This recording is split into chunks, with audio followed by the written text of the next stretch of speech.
Three, two, one. Yo, we got your back when you driving to work or driving home. If you on a plane or you at the gym or you home alone, all you gotta do to listen to the shows, turn on your phone. Two Ugly Nerds podcast, tell you what's going on. This is the podcast. Eric is ugly and would not judge anybody else. There's no other insult.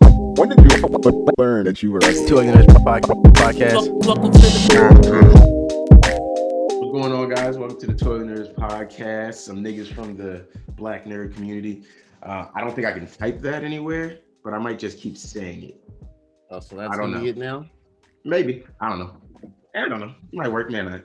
I'm Derek, the podcast guy, aka Antibody Poppy. Thanks, Draw. Thank you, Draw. Thank you. Antibody Poppy. That was yo. All right, now. Thank you. I just wanted that reaction. That's all I ever wanted. I'm gonna laugh at most things. I don't know where I'm at in the intro.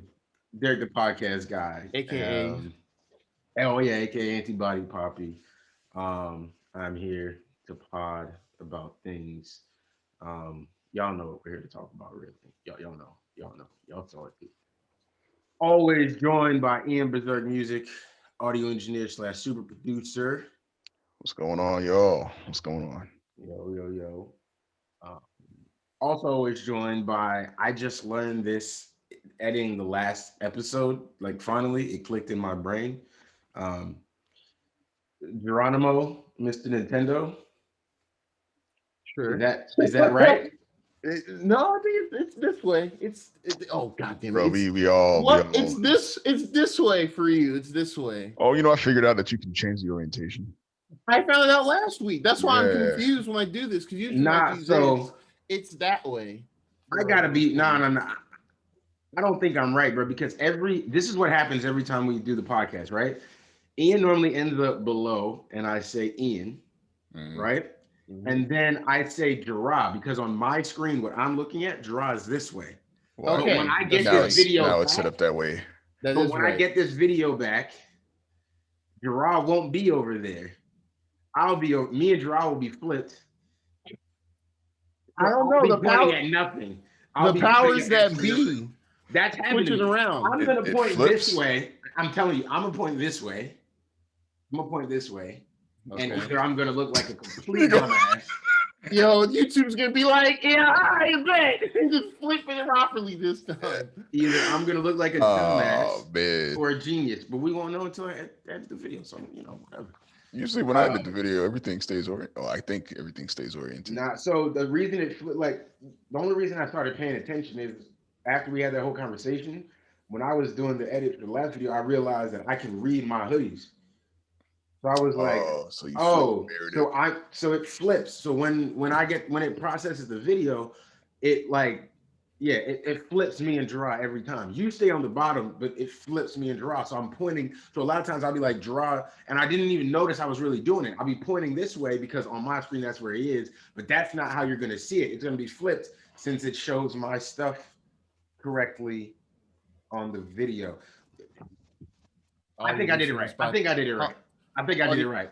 Draw this way. Okay. We'll see. Hopefully. All your listeners ought to be dazed confused. Like, why are you talking about directions? Check. I'll go to YouTube, youtube.com/twillynerds. Twilly Nerds. Yeah. But yeah, what's going on, y'all? Hit that notification bell. Ding, ding, ding, ding, ding. It is Super Bowl Sunday. I know we don't talk about it too much here. Oh, it but, is, huh? Mhm. Yeah, it is. I might actually. No. Nah, you know what? No. Let me not flex. I didn't know exactly what date it was, but I knew. I always know it's the first Sunday of February. That's the only way I know. Oh, fact. I just knew because I got my homies still watch football, so they be telling me about Brady versus Mahomes and all that. So, and I almost made me want to watch. Not gonna lie. I'm watching the shit. I'm not gonna lie. I'll be on Discord watching it. John says he's just gonna stream it. And I was like, perfect, because I really don't feel like going nowhere, to be honest. That works out. Ain't we all on the YouTube TV plan? We can all watch it ourselves. No, I'm not. Oh, y'all draw not on it. Oh, Yeah, No, just I'm me not and on you. Because I wouldn't really use it. Honestly, I would not use I only it. use it for soccer, bro. And well, my parents use it now to watch TV. But Yeah, we hardly use it over here either. But I I feel better about hardly using it when I'm only paying $10 for $10. it. Thanks. I popped a trial last year just so I could watch it because I was out of town. I came home that same Sunday and the Super Bowl was gone. So so yeah. Thanks. Let's start off with something we haven't talked about in a minute, man. What games are we playing? What games are you? What you playing? Yeah, see, Is that yeah, what you wanted? that's that. See, Ian get What it. you playing? I'll get my- Y'all get it. I'll Y'all get my get son it. That was Ian. That was Y'all way get better it. than mine. Or I That can was way get better. JJ to do that actually. Ooh, see what I'm saying? Come on, Finally man. got Really, it. if you Y'all wanna- see the if you wanna- vision. That's how everyone does it. Y'all see the Or at least vision. that's what I assume. But what y'all playing, man? Over here on this end, I am playing Control. Ooh. Oh yeah, you been talking about it. Nice. I'm knee deep in that. I finally got the ability to fly. So Oh, you can fly? yeah, Oh, you all can right. fly Well, that you thing. just say that. Yeah, just say You that. basically You like you're float or basically whatever, Jane right? from X-Men. You're basically her. Oh, You're that's literally her. You're Oh, just- Jean that's Grey. it. Jean Grey. I said Jane. Yeah. Jean You Grey. didn't say Jan. That's why I was like, Yeah, Jean Grey. You basically her. Grey. I heard Gene. I'm not gonna lie to you. I don't know. Like I I heard heard you say Jane. Jane. I heard you say Gene, and I don't know. Yeah, I think in my Which- mind, I said I Mary knew that's Jane. who he. I knew that's who he meant, but I Yeah. was like, Yeah, Jean Grey. Red hair and all. Heard you. All of that. yeah, for real, yeah. What's up? Gonna have mind Okay. fuckery going That on. was free on PS5. A lot of mind fuckery. It's free on PS5. I don't know why they do that. Why they did that. That definitely. Yo, Because the anyone game's that not selling, bro. Well, yeah, because selling they on its own. they know because when they did the PS5 version, they were like, unlike everyone else, they didn't have like a free upgrade path. They're like, hey, just buy this again for $40 and you get all the graphical updates and all the content and stuff. And it's like, why would you do that? And it's like, because we want money. And then everyone was Yeah. like, oh, fuck you. We're not doing that. And now it's on PlayStation Plus like 3-4 months later. But it's not even just graphical updates. It's also they also updated the vibration thing. And I don't think any of the port or the upgrades for the other games have also included the vibration. Not that I've seen. Like that's the first. Well, that's the first one I've God of War didn't do it. Yeah, God of War didn't do it. I mean, well, because Control is a PS exclusive, right? Is it? No, it's not. No, it's on everything. everything. It's on everything. It's literally on everything. I'm trying to think of. I wonder if the Switch version Okay. had a vibration thing because I know they have a. When I played a little bit of it, I did not recall any, but it's been a minute, so I could just be misremembering I was it. gonna say maybe it was That could have been the easy- basis. Yeah. Maybe it was an easy transition thing. Well, I mean, what are you that was considering the first? Because games like FIFA had vibrations with their updates. Are y'all talking about like last gen games that got current gen versions? Yeah, that got current. Yeah, that's what I was figuring. Yeah, that's. What I think all the shooters did. I know Borderlands has it. Oh, okay. Yeah, if I had Destiny doesn't have PS5. See, that's surprising to me. They did all this other stuff and they don't have that. They don't have that. Yeah. Bungie's like, never mind. It's just more intense. It's just a natural bump up with the more intense vibrations. Okay. It's really just annoying, actually. It's not. It doesn't feel like specific. They're Call of Duty. That's still top tier. Like I know Call I of was Duty. playing Call of Duty last night, and I was like, and not even just the vibration, the triggers as well. Yeah. Like when you pull the gun in Control, you feel the resistance. A word. That's cool. Yeah. So that's real cool. I'll get a PS5 eventually. One of these days. You don't get yours, bro. Eventually, I don't know. I'm not really searching anymore. I never was. Just I see the list and I post it to everyone else, and I'm like, good luck. But yeah, what I'm playing. I really haven't been playing that much this week. I played a little bit of Donkey Kong Tropical Freeze last night, literally for like 20 minutes before I went to sleep. I just let me get through a level, and that's it. Yeah, I haven't been playing much. I just really been binge watching stuff. Agents of S.H.I.E.L.D., but you've been tweeting about a lot of that. Yeah, it's actually been it's been pretty good. Honestly, well, I don't want to go on too much of a tangent on that, but yeah, that's all I've been playing really. Just busy with other stuff. I need to finish that game though. I need to finish it. Just to say I finished it. Control? No, Donkey Kong Tropical Freeze on the Oh, Switch. Yeah. I mean, controls on Xbox Game Pass, like it's literally a download away, and I oh can yeah, have it on my facts. computer. So it's literally the controls like everywhere. Like PlayStation, if you got PlayStation Plus, you can get it for free. If you have Game Pass, you can download it on PC and console. If you have Switches, it's cloud version. Luna has cloud version. So it's so many places at this point. There's so many options at this point. If you don't want to play, you just don't want to play it. Right. Yeah. But yeah, just really Donkey Kong Tropical Freeze here and there. Once I finish that, I don't know. I might get back on Monster Hunter on PC and get to the Iceborne content before the new one comes out in March, like late March. But yeah, that's really it. Not really playing too much this week. Bet. I tried out Destruction All Stars because Gerard was talking to me about it the other day, last week. Oh. So I downloaded it and I tried it out. How'd you like it? It's not bad. I definitely, I forgot to tell you about it, but I definitely, the lack of in-game music is just It's weird, right? off-putting. Yeah, like especially while playing the game, like it's like there's nothing to make you like, I don't know, be more aware of your surroundings. Really, like there's sound, obviously, like you can hear the cars and stuff going, but it's like, I don't know. There's no like intense music to let you know, like, hey, your timer's running out, or this person just took the lead. I don't know. It doesn't. Didn't.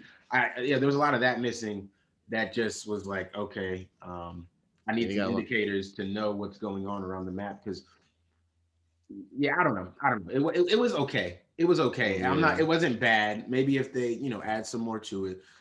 It does kind of feel like Rocket League, but they took out the ball and then just let you jump out the car. Essentially, I've heard that from another podcast I listened to yesterday. Someone explained the exact same way. They're like, just it feels like Rocket League, but at the same time, Rocket League's over there. Honestly, what they need to do, in my opinion, because the first time I saw that, I was like, oh, they're trying to do like a new age Twisted Metal without all the edge and stuff. Because yeah, Twisted Metal had like machine guns and like rocket launchers and the weapons. Difference. And yeah, there's like had a whole had a co-op stuff. Yeah, they had like a jump button for the cars too. They should get one of the Twisted Metal dudes because I know those dudes are chilling. The last Twisted Metal was on PS3 like a decade ago or something. They could do that. They get some of the Twisted Metal people to really turn in on this. There's potential here. There is something here. Like that's why I was paying attention Rocket to League, Fortnite type game. Fall Guys, like that game that just kind of drops is free for everybody to pick up and everybody just plays it and it's a bunch of fun. It has that potential to be one of those games. Whether it's going to catch on and hold on as long as like a Fortnite, I don't know, or even Rocket League. I don't know that, but it has the potential to be in that realm of game. They clearly need to just put a little more into it and make it feel a little more different. It does feel very. I can see people burning out on it quickly just because like I said, it does feel very Rocket League-esque. The Rocket League is like fun, like infinitely fun. Even if you're bad, it's fun. Yeah, that's true. I mean, Destruction All Stars is fun. Like the gameplay is still like fun overall, like running around, jumping over cars, ramming in other people's cars. It is still like there's still fun. It's just what's the word? It's not super engaging. You know what I mean? It's like it's fun, but only for a little bit. Like it's just it's shallow. It's the thing. Yeah, you play a couple matches and be like, all right, I'm cool. Like I'm. Yeah, it does seem kind of like a flavor of the week thing. Facts. Yeah. I mean, that's how it feels right now, at least. Yeah, because like the things they might be in there. Yeah, for sure. Yeah, because I was watching a good chunk of Tuesday afternoon and evening. Just watch between like 2 streams. Yeah, I watched 2 different streams of it. Yeah, like they definitely have some there. Like the aesthetic is really nice. Graphics are really good. Solid CG frames, all that. I really like the character design, especially the black folks and people of color. I think they did a good job on that. I like most of the character design. There's a couple I'm just like, okay, so a little too wacky for my taste. Like the dude with the freaking brown bag on his head or whatever. I'm whatever. I'm not into it. But all the black people look great in that game. Gaming, I like this. This heavier black chick named Army or whatever. That's cool because you never really see. Well, not never, but it's not super common. You see a lot of different body types for different ethnicities and stuff. So that's really cool. I dig that. So that's cool. There's definitely potential there. They made the right move putting it on PlayStation Plus. They just sold that shit for $70. Be dead. No. They couldn't sell that game for $70. If they sold that game for $70, we might be in an issue. It might be a situation where people were demanding refunds if they had sold this game for $70. For free, we can be a lot more positive about this game. For $70, no. Not at all. But yeah, that's cool. That's cool. Yeah, and I'm also playing. I told y'all as well, but I'm playing Rise of the Tomb Raider. This is my first time playing it, so I mean, obviously, well, if you listen to the podcast for a while, I'm sure I've mentioned it before how much I love the first Tomb Raider. Ian probably remembers. I love the first Tomb Raider. I remember you raved about it in college. Loved that game, loved it, and obviously I was probably in not a big of a group, but I was in a group that was very upset when Microsoft got that year-long exclusivity, and maybe this is part of what I wanted to talk about a little bit, but I think this is the first time that it's actively worked against me as a PlayStation owner was this game. And I think it just didn't have this big impact because not that many people the game sold well. I think the games are all selling around, 5 million plus mark at least at minimum. I think that's probably over 8. It might be close to 8 to 10 million. So they all sold decent. But the damn, lost my train of thought just now. But that gap, that year gap between Tomb Raider coming out and having a pretty positive response, and then Rise of the Tomb Raider being this exclusive game, it just created this gap that when the game finally came to PlayStation, I don't think I bought it off the rip. I think I waited. Then I saw it on a sale and bought it, and I was like, "Oh yeah, I'm definitely gonna," and I think it was the full edition. I think it was like the 20th edition, whatever. Bought the big Ultimate Edition thing on sale for like $20 or $30, and I just never played it. It's just been in my backlog for a while now, just a long time. It's been in my backlog, never played it. But then I came on here, and just the other day, not long ago, Shadow of the Tomb Raider was on sale on here for like.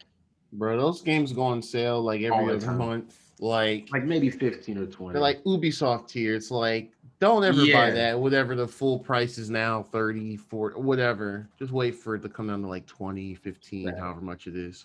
So, I paid whatever it was for it. And that made me, I think it was cheaper than that. It must have been like 15. And I was like, you know what? I really want to play this game. Like I really do want, because I really love the first one, but something was keeping me from playing this game, and it was just because I think I lost the hype because of that gap, that exclusivity gap. So getting back into it now, I'm remembering every reason why I love this game. Like I enjoyed this game a lot. Rise of the Tomb Raider is in the same vein as the first one, and it's actually, you know what it is? It's refreshing. Because obviously, if you guys remember, it's not an open world game, really. It's very linear with open pockets. And what they've done, though, is exactly what I wanted them to do. I didn't really want them to make this Tomb Raider game like a full open world game. I'm okay with the linear paths to the pockets as long as the pockets are engaging. As long as they're engaging, I'm cool with that. And they made these pockets, and I haven't played Shadow of the Tomb Raider yet, so who knows, even the next step they take, people playing. I think it's still like linear with open pockets. Well, no, and that's what I'm saying. I'm okay with that. I'm talking about the engagement within the pockets, because this one is already better than the first one. The tombs are, I think, I heard they're more challenging. I heard the tombs are way. Not saying the tombs in the first one were bad, but they're just kind of like, they're kind of smaller. You kind of go in. They don't leave a lasting impression. At least for me, they didn't leave a super lasting impression. You just kind of go through and be like, okay, yeah, I need to get some of these upgrades anyway. Do it and be like, that was neat. And then you kind of keep them moving. Yeah, from what I've seen a little bit. It depends on what level you played the game on. The tombs in the first one, it wasn't the challenge. The puzzle part was always the same, but the surrounding elements could change depending on the levels. And The first one, I would say I don't remember any of them, but that was like a super long time ago now. That was like almost 10 years, not fully 10 years, but several years. But this one, the challenges, they're very, even though she gives you clues with her like survival instinct, they're still very like, you still have to kind of figure out how to apply it. It's not completely direct with how to do stuff. Full disclosure, there was a tomb I was doing, and literally in the tomb, I was like, because the way they teach you how to use one of your tools, it's like, it made me think that, okay, this tomb is telling me to do it this way. So I'm trying to do it, and it just will not, it's not working. So I'm like, bro, what am I, like, this is impossible. I'm not supposed to, like, how am I supposed to do this? This doesn't make sense. This game is glitched. They sold me this bullshit game. I'm mad. I'm furious, right? And then something finally clicks. I'm like, wait, what if I just try this? So I do it, and it works. And I was like, oh. Bro, that's how puzzles are. You get to that point, you're about to say, like, this driver thinks, say, fuck it, I'm out of here. And then you kind of stop and you look at something different, like, wait a minute. And you just, all right, whatever. Yeah. Tell no one of this. Tell nobody what happened. Yeah. I definitely had to be like, yo, all right, man. Let me hold myself a little bit. I should have thought about that a little deeper. Yeah, right. It wasn't even that hard. Like, I usually hit that point when I've been playing the game too long. Be like, all right, maybe I'm tired. Facts. I probably should just get off the sticks. Come back tomorrow. I have a fresher mind. Hey, that's what I do sometimes too. Just put it down completely and just come back to it and have a fresher mind or whatever. Yeah, but I mean, anybody who hasn't played them, I mean, I think it's a nice change of pace from every game being super open world and having to explore everything for like miles and miles and miles. I think I like kind of having in a switch up. I don't only want these type of games, obviously. Yeah. But I like the switch in being able to just have this smaller area, but one, the game is very high. There's a lot of traversal you can do around in this game. So and the ways you traverse are all different and interesting. So you have to take that into account when you're looking for certain items or artifacts and information. But on top of that, it's also like, there's like mini challenges. Like there's, they might show you the box you want to get, but how do you get there? Or you don't completely see it because you have to figure out where the entrance is to get underground, and there might be some challenges to even get there, or you have to go above ground. I think it's really cool, and the story in this game is it's a Jesus ripoff, but it's not like actually 100% Jesus. It's really weird. This game, I will say this though. This will be our last point about Rise of the Tomb Raider. It is very hard playing old media or watching old media with 2021 eyes sometimes, because playing this game, and no spoilers for anybody. I mean, I guess the game's old anyway, but no spoilers still. Yeah, it's like 5-6 years old. Yeah. Still won't spoil anything. They make Laura the most entitled white woman on the fucking planet. Right? On the planet, right? You know what? Fuck it. Spoilers, right? They do this thing. Yeah, I'll play it eventually. They do this thing, right? Where, they're basically playing off of Jesus, right? But in this world, we're going with full blown white Jesus, right? And his people are white people. Okay, Laura is a white woman, right? So this is just showing me that white people wouldn't even understand it if it was their own people doing it, right? They have this like special artifact thingy. Obviously, she's a Tomb Raider. She's looking for artifacts, and they're like, "Hey, this is our hidden artifact. This is what we do. I don't want this to get out to the world, because if it does, people will misuse it. People are going to try to steal it for their own gain, to gain power. They don't want it to happen. Our people protect it, right? That's why we live in isolation and still fight with bow and arrows while y'all have helicopters and machine guns." And Laura's like, "Yeah, I hear what you saying, fam, and all that protection shit. But my dad, people made fun of my dad because they said that this artifact wasn't real, but clearly it is. So I think we should expose it to the world so that people know my dad wasn't crazy." And it's like, yeah, but actually we're an ancient society who's been protecting this for millennium. And we really don't want this secret exposed to the world. And she's like, yeah, but no, my dad is really embarrassed. Do you know how important my father is? Literally, just like that. Well, I mean, okay, all right. Well, they try to make you feel a little more sorry for her because her dad like committed suicide. I mean, that's true. Try to make you feel sorry for that. And I would if she wasn't being an entitled brat. I thought they were gonna give her this one moment where she finally was like, "Hey, you know what? What I'm trying to do is a little self-serving. I'm trying to cope with my grief. I'm trying to, make up for whatever lost time I had my father by filling this void and finding this artifact that people told him wasn't real and that he never could find." Cool, I get that. But now that I'm here with the people who are being killed and oppressed, while as people are trying to steal their secrets, right? And not only that, she's reading the whole history of other people in the past trying to kill them and oppress them for this secret powerful source, right? And their artifacts and all this shit. You would just think she'd be like, hey, I see that what y'all are protecting is way more important than this silly notion of trying to prove my father right. But the whole time she's just like, no, I just want to steal it so that I can show people my dad was right. I'm just like, yo, if this isn't if this isn't a direct show of how white women and white people can be in real life, it's just ridiculous. They don't give a fuck. Just like when they do this in real life, right? They go to Africa, kill elephants and lions and shit, and the people are like, hey, we don't really want you to do that because that's our wildlife. Yeah, but it's look good in my cabin. So it's the same shit. Like, it's the same shit to me. I just thought that was crazy. I just thought it was great. The game is good. Don't get me wrong. The game is good. It looks good. It looks really good. On the Force upgrades on PS5 make it look really nice. It does. Like, it looks great. But man, it's a little bit. And they added expeditions. They're like these kind of solo tombs that you can go into. They're a little deeper. And you kind of like, you go through those challenges. You can go through them separately. I don't know if they're all DLC or not, but if you like the challenge and the puzzles of the first game, this is Derek's Super Late Reviews. I haven't done that in a while. But if you like the challenge and stuff of the first one, if you ever played it, this is definitely a good continuation of that. Definitely good, more challenges, more tombs, more animals to fight and kill, more different arrows and weapons to use, different ways to upgrade. I think it's pretty cool.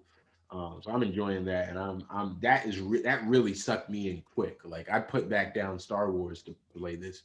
So, but I think that's because I'm a little bit washed on the Star Wars since I'm playing stuff that I already played right now. So it's a little bit like I'm learning how to like run on the walls again, and I'm like, come on. So yeah. Anyways. Since we were on games anyway, actually all of our news that's not WandaVision is games. So it works out. Let's get this one out the way. Activision confirmed the new Call of Duty this year. I got the prices. Right. Who saw this coming? I personally don't like it. I like the idea really. I wish they would. I think this Call of Duty that they put out is really good. And I would just, I mean, to be fair, this Call of Duty has probably been in development for about 3 or 4 years too. The whole thing with this one was this past year should have been Sledgehammer, because Infinity War did Modern Warfare 2019, whatever you want to call it, and then 2018 was Black Ops 4. Yeah, Black Ops 4. Wait, are my years wrong? No, that's right. Yeah, it was Black Ops 4. But they apparently Sledgehammer was having issues doing their Call of Duty, so Activision said, "Nah, fuck that." They canceled that one, and then they just sped up the next Black Ops. So they just were doing like support on that. Yeah, so I guess this year might be on Infinity Ward. Yeah, that's what I'm saying. So I would assume this game has been in development at Infinity Ward for this game. My bad, the new Call of Duty one would have to be in development for at least 3 years. So it might not be like the worst thing ever. but I don't know that you need it. And I think what they're going to do, they're going to screw themselves over because Warzone is such a popular mode, and people are going to be Warzone pissed. anyway. Yeah. I mean, you can still. It does seem like you can still play Warzone separate from, the actual main titles, but you don't get the same access to the weapons. Like you have to earn the weapons differently, or if you can even get some of them, versus people can earn certain weapons through playing the game and be able to take them into Warzone, or make them available in Warzone. It just throws off. I think that's going to bite them in the butt eventually. With releasing games yearly, and you have a long game mode where people are playing constantly. I think they're going to screw themselves in that. Yeah, I'm not a fan, but what do I know? I mean, I'm a Black Ops guy anyway, so I'm gonna be playing this one for the next 2-3 years, regardless. It's weird. I like the gunplay of Modern Warfare more than Black Ops 4. That was the last two I played, but the maps in Modern Warfare were trash, except for like one. But all the maps were trash to me. They all promoted spawn camping and camping in general. Just wasn't good to like move around in a bunch and stuff. Okay, so I mean like it felt bad to move around, but I felt like your interactions with people just felt like cheap. But Black Ops 4 I think was better for that, although sometimes you can just die really quick and stuff. So but yeah, new Call of Duty. I probably won't play it this year. Or get it at all. But that's because we'll get to EA stuff after this, I guess. EA stuff? What do you mean? Oh yeah. So yeah, they had a thing this week. They announced their earnings and stuff. We're not gonna go over that. Yeah. Go ahead. Similar to how Activision did. And they kind of just touched on some of their stuff. And they pretty much talked about the next Battlefield, which is like, oh great. So they talk about the next Battlefield. They didn't say what those would be called, Battlefield 6, Battlefield Bad Company 4. They didn't say anything like that. It just said the next Battlefield will be coming out this fall for current and last-gen consoles. So that should be and PC. So that should be something. They showed the reveal be in spring, so probably like April, May. Okay. As early as like late March, but I doubt it. I'm thinking April or May. But yeah, I'm interested in playing new Battlefield for sure. Battlefield 1 was fun. I didn't really get into 5. I never got 5 because 5 is kind of to me. Battlefield 1 on PS4 was a lot of fun. So yeah, I'm looking forward to that. And I'm curious how. I wasn't getting on PC because I have a PC now, but I'm talking with John Cannon them, and kind of like they might be interested in getting on PS5 just to see how the DualSense stuff is. That might be kind of crazy since those games are all about the realism and stuff. Sniping might feel even crazier. You might feel that kickback, the knockback in your controller, sniping. Shit might push your shit back. Be like, oh. Facts. Turn that shit on and turn that shit right off when they realize they. Yeah, facts. Turn that shit. Hey, I want regular mode. Yeah. Turn the triggers off. Turn on arcade triggers. Rumble on. I don't know, but yeah. So I'm kind of keeping my eyes open for that. What do they say? It's Apex Legends coming to the Switch on March 9th. Yes, March 9th. That's it. I think they were trying to get it out the same time of this week. Originally, when the new season came out, they had a new character and skins and all that stuff. They changed the map again. Right. It should be free to play. It'll have a little bundle you can pay if you want to. Same old. Did I say anything else? There's one more thing. We'll save it. We'll save it. We can talk about Stadia or GoldenEye. Oh yeah, that's right. Oh, okay, yeah, GoldenEye. So for those like us that grew up with Nintendo 64, or at least grew up around it, or had friends that had it, GoldenEye was kind of like that shooting game back in the day. I personally never owned it. I just had friends in the neighborhood that had it, and I was never good at it. But it was fun regardless. It's just one of those type of games. Some years ago, and I remember reading this rumor, Since Rare, who made that was with Nintendo, they went to Microsoft with the Xbox. They were looking to have it remastered on the 360, and it's kind of dubbed GoldenEye Xbox Live Arcade. That's kind of like the dub you see online. That apparently was supposed to come out back in like 2009 or something like that, 2007, 2009, but it didn't happen. So it was kind of one of those internet rumor vaporware type things up until about a week or two ago. I didn't mention it back then because we had more things to talk about. Where there's one random dude on YouTube just upload a whole playthrough of the game. He just has it. He just has the full game. Like and I watched some of it, and I was like, "Yo, this game was like done." This game was like, yeah, it was legit done. The dude was like, he put in the description, he was like, yeah, the game had, I've acquired the game. I won't say how. And he basically was just like, this will get circulated in due time, quote unquote. And it looked good. I mean, it didn't look like a completely new game, but it was like the same game, but like of a fresh coat of paint. Right. And, smooth as hell. It's like 60 frames, all that jazz. And it came out this week. It's out online. You can play it on a emulator called the Xenia emulator. I think it starts with X for anyone that's listening that's interested.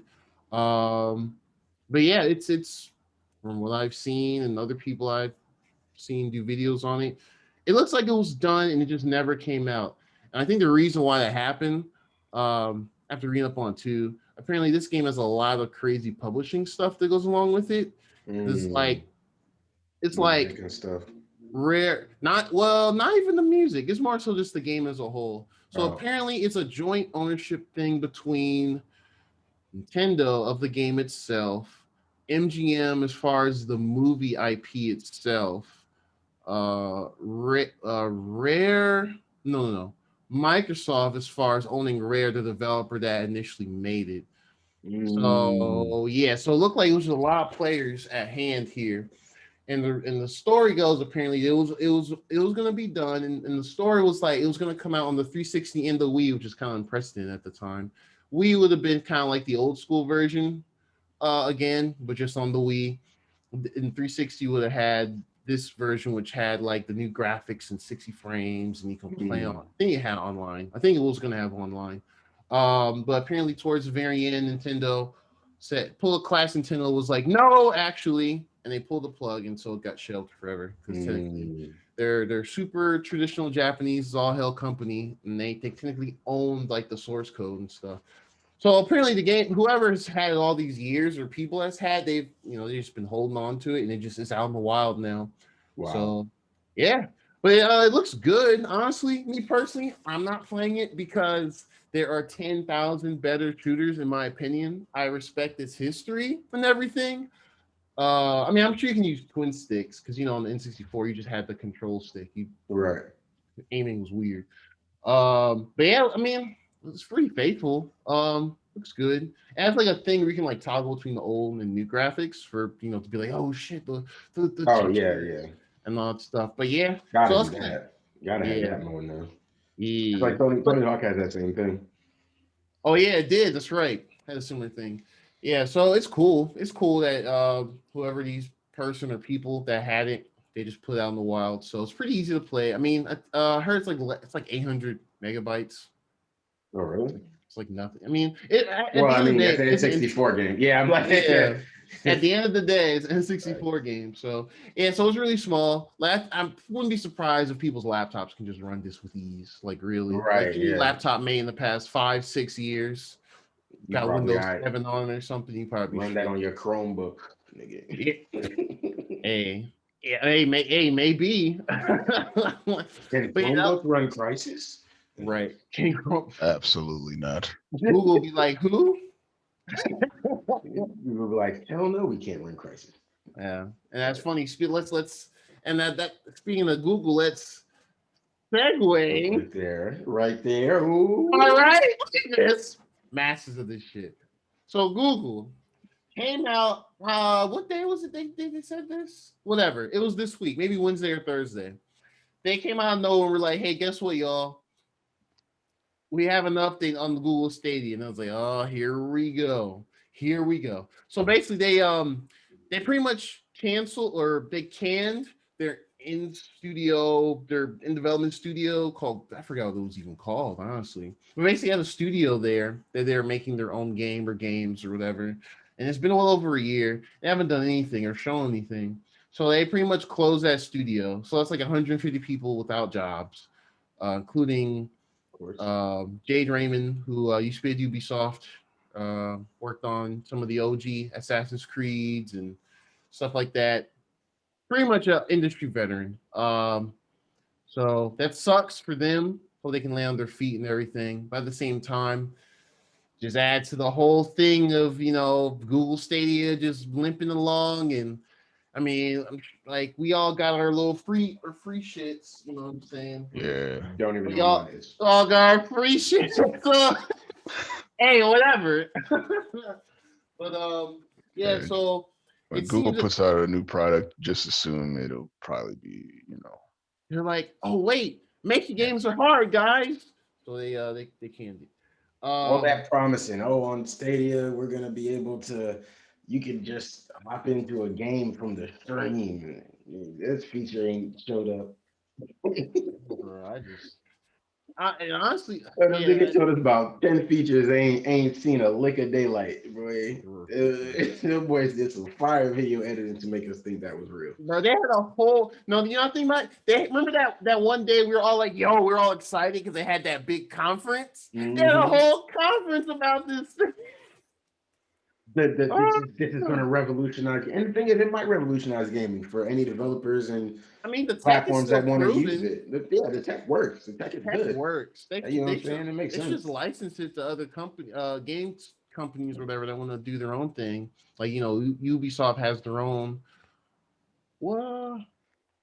Well, no, they have their. I'd be trying to snatch something like Stadia up down. Yeah. I'd go into the red to buy Stadia to use it for Ubisoft games, because if I'm Ubisoft and I have my games, and I'd say, hey, every Ubisoft game is going to be available on this. Well, they have it on Amazon Luna right now. That's where they got it at. But I wouldn't be surprised if, I don't know. We'll see. Some of Ubisoft stuff's just on there. Ubisoft stuff was on Stadia too. Ubisoft was doing all those. Immortals is on there. Yeah. Immortals is on sale right now for $35.99 on PS5. I saw that. I don't need to buy that yet though. Not yet. But bro, but I the thing is, right? I got both Tomb Raiders to play, so I'm like, should I buy it now? Because I think the last sale was 30. No, it's gonna go back down to 30. Think about it. We're gonna have like let's see. We're in February. Valentine's. When's the next sale though? It's gonna be a spring sale. Yeah. Spring sale, March or April. Right. Everyone's gonna do a spring sale. You're right. There will be a spring sale. It'll probably be 30. So here's the thing, right? I'm not gonna lie, because I really enjoyed the demo and we talked about it. Oh yeah, I liked it. Yeah. You can get the gold edition, but the gold edition is 60, and I'm like, well, see, they do that. I don't get that much. They be doing it. They slick. If they do a spring sale, and the original game goes down to like 25 or 30, and the gold edition goes down to like 45, I might do it. Because it has 3 narrative DLCs. I was gonna wait to get the DLCs. Yeah, it's out now. I haven't played it, but I'm probably gonna get those when you should go buy them separate. Yeah. Probably if they drop in price during the spring sale. I can hold out. They usually do. The DLCs will drop. That's what I did for on the Switch for Mario and Rabbids. They have the Donkey Kong like DLC for that game, and it's an Ubisoft game technically.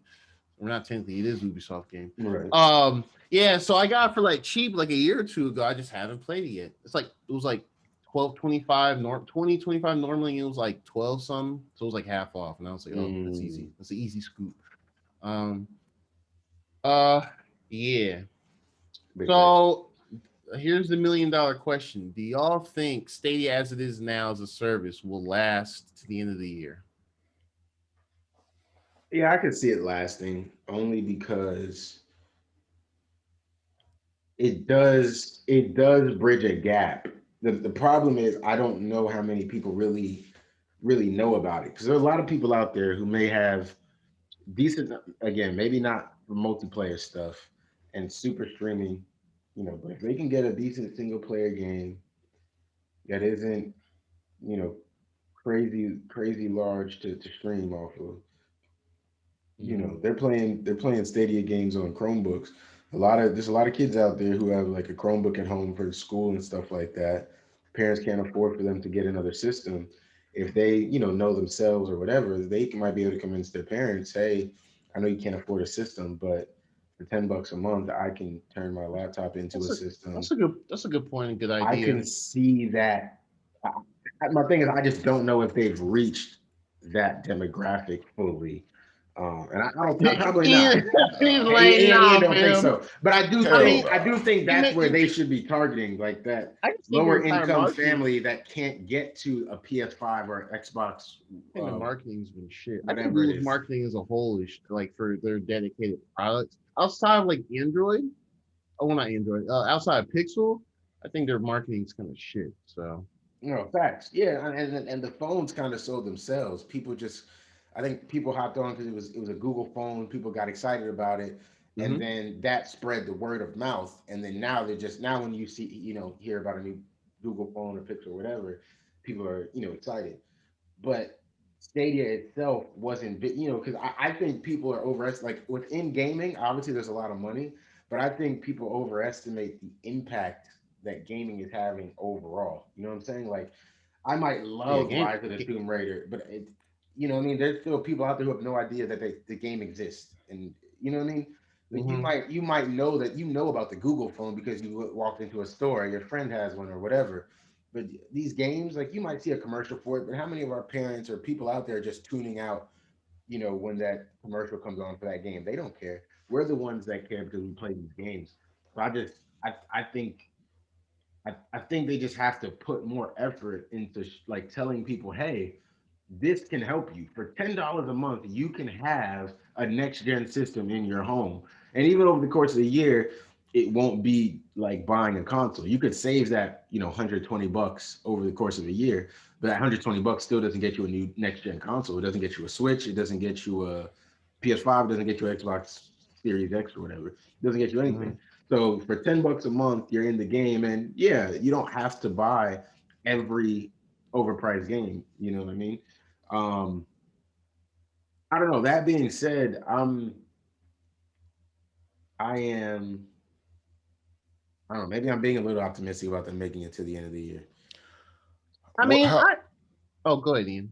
I was gonna say how long is Luna gonna remain in beta? That is another good question because because I think that's going to be the thing that bridges that gap pretty well, especially if they push it the way I think they're going to. I mean, it's going to be seamless. If you got Amazon Prime, you got Luna. You just need a controller. You probably already have that too. No. Unfortunately, no. It's a separate charge. Oh, I have Luna on my computer now. They have like a desktop app. I'm actually trying to get it. I have to go through months. Yeah, but now that you said something, I just remembered that I got they added me to Luna, and I never accepted. Oh, you know what? I need to check to see if I got.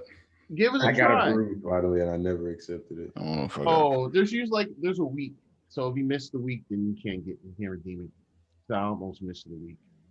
No, they ain't sent it to me. This thing. He not a gamer, so. I mean, it took a minute for me to get it. Yeah, bro. I'm trying to see. I think I do have it.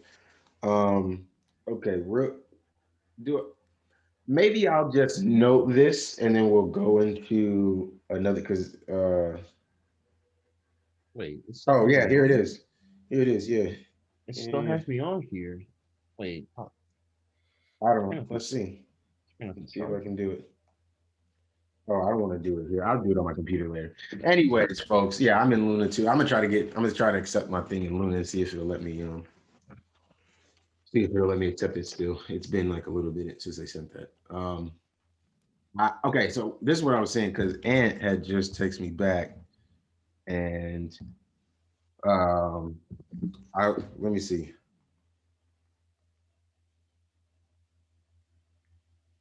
Might have to cut this off. I'm trying to see what's new on Luna. That was a lot more news.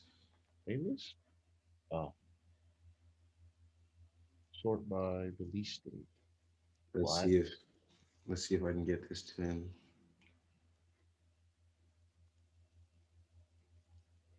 This shit broken. That's funny. But yeah, Okay. All right, and cut back in. Yeah. Jump cut. Like Wandavision. All right. Because the last thing we have before we get into Wandavision, which will definitely get us out of here, is NCAA College Football Edition, College Football Return. Obviously, I lost it, and I know that y'all aren't the biggest sports game players, so for y'all, I know it's probably not as big of a deal. But for me, this is like the return of my childhood, more or less. Like, I remember in college, we were all broke boys struggling, having our basic accounting and stuff. I remember you had an NCAA. You were playing it off and on. In college, I used to play, especially like my freshman year. Like, I don't think people understand. Like, that was my like learning to talk to different people. You know what I'm saying? Like, I had to figure out how to make like new friends. Obviously, I met Gerard and people like Billy and Cam and everybody stuff like that. We ended up becoming friends. But a lot of my time was like, shout out. I won't say any names, but shout out to some of the people. Well, y'all met somebody. Y'all met like people like Kiera, who's been on the podcast before. People like that kind of forced me to be a little more social, helped me be a little more social. But in those times when I wasn't being social, I was in my room playing. If not a Jack and Daxter or something like that, I was playing a career mode of NCAA. I used to have 07, 2012, and 07, 2010, and I can't remember the other one, maybe 08. For football, I used to have NCAA 05 for college basketball. I used to have the college baseball. Yeah, I love all the college sports. The reason I love them is because those games don't really lend themselves to the online back and forth. They lend themselves more to friend rivalries. So when you play a game like 2K, Madden, FIFA, there's this inherent push to want to play online, be the best online, rank up online, and all that kind of stuff. And don't get me wrong, you can still, there's stuff like that. You can still, I think in the last one, you could play online and all that kind of stuff or whatever, which was cool, whatever. The biggest points of these games were dynasty and the career mode. Like, you build your player, you go to your dorm room, you get recruited by these teams, you got to do your workouts, you got to earn your starting spot, you got to play the games, win a national championship, try to win a Heisman. And then, way back in they used to do this on PS2. So this better come to this gen. You could take that player and have him transfer that player to your Madden save, and in Madden, that would start your My Player in Madden to get drafted into the NFL based on your career and stuff from NCAA. The cool thing about that is they wouldn't really make references, but they would know where you came from, like generic stuff, like, oh, you went to this school and stuff like that. So I would be looking for now in this game, they do things like, hey, he won 2 national championships when he was in college. He did this, he did that. Stuff that 2K doesn't do yet, which is really annoying because 2K, they have been slowly trying to work us back into re-releasing college games, because every major sports game has a college subsection somewhere in the game, even if it's not fully playable. 2K has, in my career mode, you start in high schools. You got to play some high school games, then you pick a college out of a couple colleges they have licensed or whatever, and then you go to college, then you go to the NBA. But you can't specifically play with those college teams anywhere outside of that mode in that specific time period. But you can go back to college. I think you can go back all 4 years. You can go back 4 times if you want to. I went back 2 years, won 2 national championships, and when I went to the NBA, they never talked about it. They were just like, we don't know where this rookie phenom came from. He's out of nowhere. And I'm like, I'm a back-to-back national championship winner. The number 1 drafted player, I beat him twice to win national championships. I don't understand how that's not being referenced. It's stuff like that I mean they can tweak to make these career modes and stuff more engaging, which they used to do on the old NCAA's. I'll dive into this probably more eventually when I get Ant on here because he's not available today. But I might get Ant and Steven. We might even just do a separate recording for it, maybe. I don't even know. Because yeah, I'm super excited for this. I hope that they don't try to add any ultimate teams. Hope they don't try to add any new bullshit. No ultimate teams. I don't want to see any gotcha gaming. I don't want to see any pack openings. NCAA has always been about dynasty mode and career mode. The people that have been fighting and begging for this game to come back have primarily been your offline career mode, dynasty mode players. I'm okay with them in, putting up some sort of online modes so that people can play, online in different modes, whether it be classic team versus modes, classic game moment modes and things like that. I'm fine with all of that. Everybody wants to go back and play some of those epic college football football moments. But I really hope that they kind of go out their way to really focus on this mode the way they refused. And the problem is it's EA. So hopefully they go out their way to focus on the mode the way they refuse to focus on it in Madden. And hopefully they use that to see, oh, this community is really strong. And not only that, the people that play online, yeah, they play online, but sometimes they want to play offline. And this is a deep mode that they can get themselves into that people are really playing. So hopefully they see that here, and hopefully this might be the spark that leads them into realizing career modes need more attention in their other games, like when it comes to Madden and FIFA as well. And I guess the last biggest thing is if you go on their Twitter, and let me just double check this to make sure I'm not crazy because it might have changed. When they first made this announcement, it was so the EA Twitter is not EA. It's not like EA Sports football or college football. It's called EA Sports College.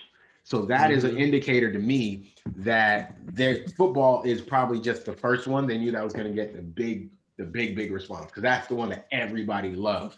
I think they are going to do.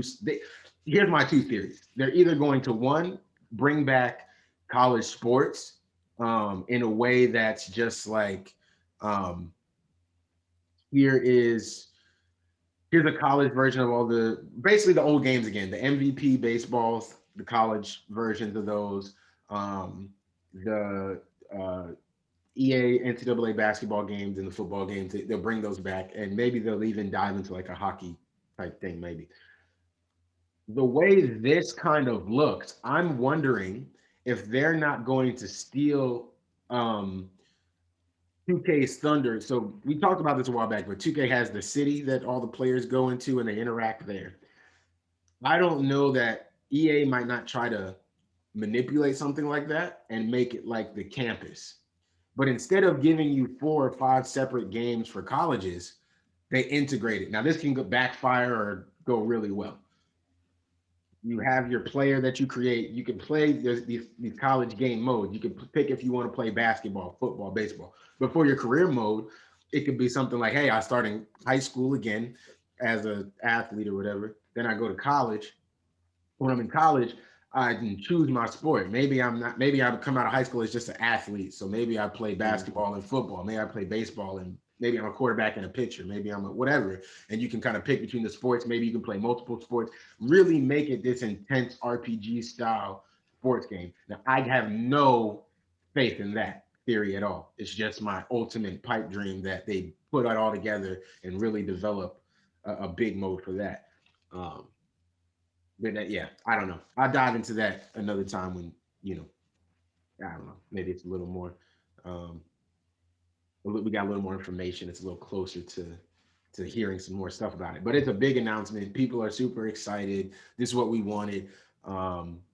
If they're going to use player likeness, I hope the players are able to get paid. If they're not using player likeness, I'm 100% okay with that. I've been probably the biggest proponent of I don't give a fuck about using college player likeness. None of these players really matter. Not in that way. They matter as people, but like they're college athletes. Like they could get an injury in next week and never be able to play football again. Never go to the NFL. Why would I want to spend hundreds of dollars trying to get their college football card or something? This game doesn't need any sort of ultimate team mode, so I just hope that gets realized. But anyways, it's time for the spoilers drop. Spoilers. And WandaVision. Let's spoilers. Yeah, and draw with the in Zoom drops for us. Let's walk through the episodes. We'll just comment as we're going through the episode. I'll be out in 10 minutes. I'm gonna be honest. So. Oh, you out in 10? I thought you said 12. Yes, before 12. Yeah, before 12. Oh, yeah. Okay. All right. Let's try to speak. Y'all can keep going though, because y'all can keep going out. I can slide out. All right. We'll get it going. Well, then let's start here. What was your favorite parts of the episode? Key parts. Key part, favorite part, very end. Okay. The signature line. They recast my nigga Pietro. Yeah. Pietro. Yeah. Quicksilver. It's Evan Peters from the X-Men. Yeah, that was crazy. That was All right, so I'm gonna leave this one nugget before you have to dip to Ian. So when I saw that one, I was like losing my mind. I was like, I was freaking out. I was like yelling and shit in the apartment. Yeah. RP to my roof, to the neighbors above. Yeah, but yeah, whatever. But now I thought about it some more and I looked at it again. So at first I was like, yo, we got full multiverse happening. We got Fox, we got Marvel and MCU all together. But then I thought about it again. She did not act like Fox, X-Men, Quicksilver at all in that scene. So that I don't agree with that. Not at all. Like he didn't act like him fully, but it wasn't at all. He definitely was a little bit of that Quicksilver. I have a theory. So I think okay. So like right before that scene, right before that happened, Wanda and Vision had an altercation where Vision was like, yo, I don't know anything. I don't remember anything. What's going on? I'm scared of this and the other. She was like, yo, you need to calm down, Vision. She was about to use her little hex chaos magic. And then they sat down and you hear the knock on the door. And to me, it seems like, I feel like, yes, Wanda created this world and everything. But I think I still think there's somebody else at hand that's like causing a lot of weirdness happening. Because Wanda was also like, she said like she I know what you're trying to say. Yeah, she's made some of this world, but she doesn't have like she doesn't mean to be some of what's happened. Basically. Yeah, because she told us right there in that scene, because it was the doorbell ringing and she ignored it, and he was like, are you gonna get that? And she's like, I'm not making that happen. And then the doorbell rang again, and she was like, that's not me. And she was like, fine, I'll go open the door. But she was like, I have nothing to do with this doorbell, because normally it's her bringing Agnes over, or bringing Agnes over. Well, no, I think Agnes be coming over herself. Well, maybe. Well, whatever that dynamic is, either Agnes is somehow tapped in to know when to show up or whatever. But like whatever that relationship is, whenever Wanda needs something, Agnes pops up. Whether Agnes knows to do it on her own or if that's very sitcom convenient, like you rang and then like applause plays or whatever. But I just thought that was interesting that Wanda told us herself. Yeah, she's like, I'm not making this happen. I didn't make this happen. So when Pietro shows up, it's like, oh, who did this? Oh. Okay, I wonder. My one theory, I'm gonna leave it at this because until Ian dips. My theory is that is like a meta it's a meta casting, because even Darcy said himself, she's like, they recast Pietro, which is that line is hilarious to me. I can laugh at that forever. Yeah. But no, that's just hilarious. But no, what I think is happening, and this is not based off House Aim or whatever, it's just me. I think they use Evan Peters to fuck with us, the audience, but also to fuck with Wanda, the character, because I don't think obviously it's not the same Pietro, but I think whoever is also in cahoots for this shit did that to fuck her specifically, and he's technically not a real Pietro either, because it's something that's obvious. I mean, it's completely different Pietro, but I don't know how it's going to go in the next episode. But I think that this isn't this isn't Fox Quicksilver in MCU. I think this is just Evan Peters playing a different Quicksilver to fuck with everybody. Us because of meta casting in her because she's distraught, going through grief and stuff. That's what I think is happening. I don't know how it's gonna go out after that though. I think it was. Well, yeah, I agree with that. And also, I mean, I feel like it was Marvel acknowledging that yes, there are two Quicksilvers in the universe. That shit is insane though. And here you guys go. Whether they do something with it or not is, I'm going the opposite direction because I'm going the opposite. I think this is them doing that, and I think you think that's him. I think it's Quicksilver. I think he is Quicksilver. I think he will be the Quicksilver going forward because the Quicksilver in our universe is dead. Like dead. Yes, our MCU, he's done though. There's no bringing him back unless she can grab But Vision is. I mean, Vision is unless she get his body. She could have gotten his body, right? But obviously, she didn't go out and get his body. So we know she can reanimate a dead body. At least a cyborg one, right? To some extent. Now, can she do that with a human body? Who knows? But fine. She gets. So I think what happened is her grief over everything, like she's trying to hide it so bad, it's causing her subconscious to create things to help her cope. So because she doesn't have Pietro's actual body to reanimate and just make him come back, like he's not in Westview, the universe just pulled somebody in, or this dimension just pulled somebody in, another Quicksilver, to fill in the same role. The reason he doesn't act the same way as he does in the other universe, though, is he's not, when people come into Wanda's reality thing, they're not really fully themselves anymore. So I think he is affected by that. He's been pulled in. I think once he breaks out of here, like more than likely the kids will and all that kind of stuff, I think then he'll like kind of revert back a little bit to his older Quicksilver, but I do think this is that jump. I think this is that. This is it. You think this is really it? Jump. I think this is a jump because I just think it's too on the nose to cast him as a Quicksilver recast, but not actually be Quicksilver again. Like I just don't see Kevin. That could be the case too. I don't know. I don't know. Like I'm going with that. I'm sticking with like this episode was the 80s, right? And it's like that even when he walked and he did the whole like sitcom that he did in the 80s, 90s, did the whole applause, like, yay, the family member is back. Like he's like, who's the popsicle? Like, who's the popsicle? I was like, that's something he would say in the Fox movies. But everything else, I don't know.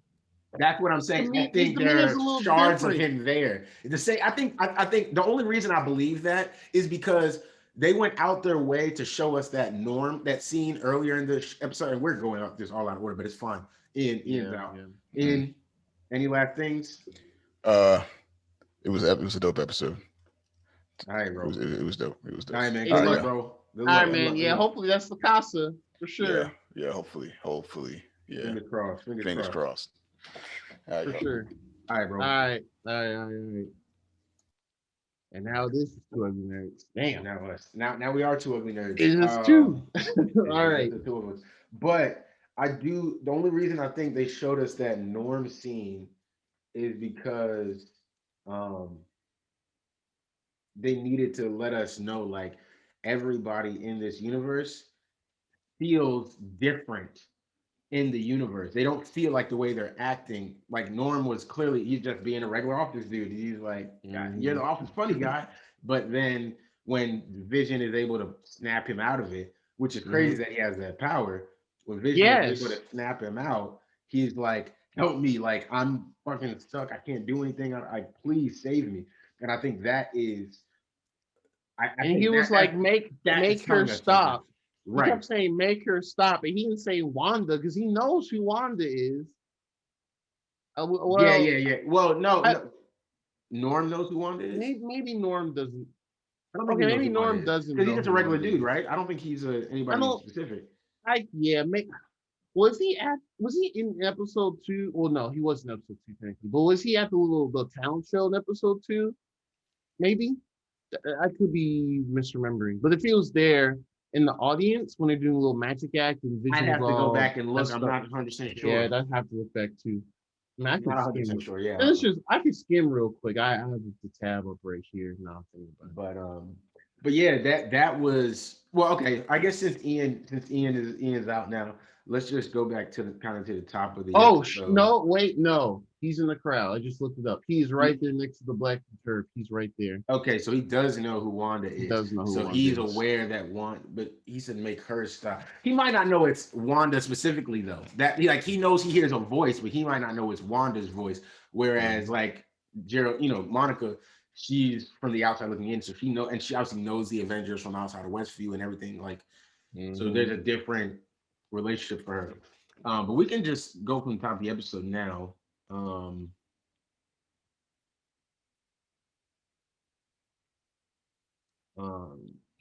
Yeah, so we come into the episode, and what was off the rip? So what were they doing at the beginning of the episode? They were, damn, I forgot how the episode started. The beginning, it did like a mini recap. I know they did the recap, and then when they came in, were they back into the sitcom?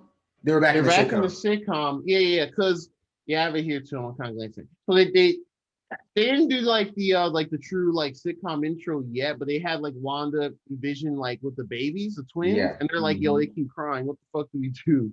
So she puts them in the cribs, and she's like, yo, she tries to imagine to make them stop crying, but they don't. And it's like, okay. Then she tries again, but it doesn't happen. And then something happens where, that's right. Agnes comes in. She's like, she makes some like 80s type of joke or whatever. And then she says something to Wanda. What did she say to Wanda? Oh, damn. She said something to Wanda. And then like she kind of paused for a second. And then Wanda was like, and then Agnes was like, can we take it from the top? Like it's like a set. And everyone and then Wandavision kind of looked at her like, what? And then she kind of was like, and Agnes was kind of like, oh, never mind. I'll just do like my little 80s, she had like the little 80s workout stuff on. Like, let me just do my stretches and calisthenics and stuff with the rocking the baby's cribs. And then Vision asked Wanda, what was up with that? And then Wanda was like, what are you talking about? It's like, Agnes is now. And it's like, I don't know. Maybe she just lost train of thought for a second. Vision's like, I don't know. It just continues to show that Vision is questioning everything in this reality. He's still very confused and very hesitant on what's going on. And then after that, Agnes is like, oh, let me go into the kitchen to do something or whatever. And then Wanda was like, oh, let's go check on the kids. Like, it's quiet now. And they look in the cribs, they're not there. And they're like, hold on. I might have missed it. We talked about Agnes taking it from the top. Yes. Did you say that? Okay. Yes. And that was a bit. I think that was the first. I think that was the first real. No, that's second time she's kind of been like, kind of broke out of character because she did it last week when she was talking to Herb. Was it last week? No, it was episode 3. It was episode 3. When she was talking to Vision and she and Herb were talking outside, and then they were talking to Vision, and Herb was gonna say something to Vision about like Wanda is, and then kind of looked at him like, he trailed off, and then she kind of looked at him, and I was like, shook her head like, don't. But that was episode 3. Yeah, this is the second time she's really broken character like that, just out of nowhere.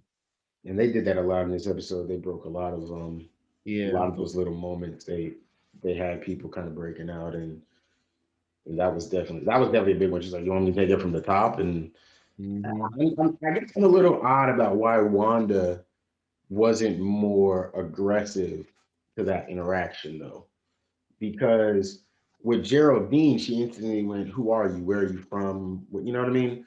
Yeah. But with Agnes, she's like, you want me to take it from the top? You want me to watch the kids, right? You want to do it again?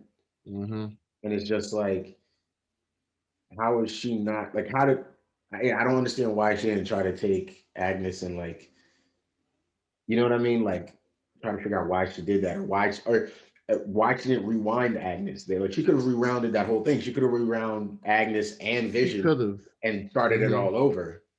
She definitely could have. So I was just. I think that's what Agnes was expecting. That's why I think that I think that's why she said you want to take it from the top. She knows she does that, but she didn't do it. She might, that's probably why she didn't do it because Agnes said you want to take it from the top, and it wanted to look like wait. And like, I think Agnes. You think Agnes might have some sort of like, what's the word? Like clarity. Like she has some sort of like knowledge of being rewound. Like I've asked that a couple times. Like, what I know exactly. I think to regular people when she rewinds. Like what happens to, like when she just rewinds Vision, it's like, all right, he's a dead body, he's a corpse, he doesn't know what the fuck's going on anyway, fine. But when she rewinds like a person, like the beekeeper, what happens to him in that moment? Like how does he get? Bro, we don't know what happens to the beekeeper. We still don't know what happened to him. We don't know at all. So I'm very, and no one's asked either, by the way. None of the sword agents, nobody cares. The way they were looking for Monica, no one has looked for this guy. No one cares where the beekeeper went. Nobody knows. Went in, didn't come out. They ain't searched yet. Ain't even mentioned his name. Ain't said that he's still there. They have not said anything yet. If they don't mention him again in this season, I'm going to laugh. That honestly, that'll probably be one of my one gripe of like a weird goof, like what happened to beekeeper guy. Yeah. Unless they just say, unless they kind of do like some overall, he got swept up into the world. We never saw him again, or some garbage like that. Yeah. Well, I think okay. So you've been looking at some of the House M stuff. So I don't think in House M, I don't think Agnes's character existed in House M. I don't think she's in House M. I think what they're doing. I know. I have a good idea who her character might be. I'm pretty confident. Yeah, Agatha Harkness. Yeah. And I read Star Witch comic from the 2016 one. That was like 9, 10 issues or 14 issues, however long it is. And so, from what I understand about Agatha Harkness, she's another witch. She's another witch character. Mm-hmm. She deals with magic. She's kind of like a mentor to Wanda in a sense. Right. So at least and based on some of the promo stuff I've seen, even before the show started airing, because I remember one of the trailers last week, they showed like, the next episode should be, they're doing a Halloween thing where they have like Wanda in her actual like dressed like a traditional Scarlet Witch costume, and Vision is like green, like comic book Vision. They showed her I'll mention it now since talking about it. They showed her in the car, and she's dressed with like a traditional, like all the black garb. She has like the super pointy ass witch hat. She's in the car. I remember Vision was there.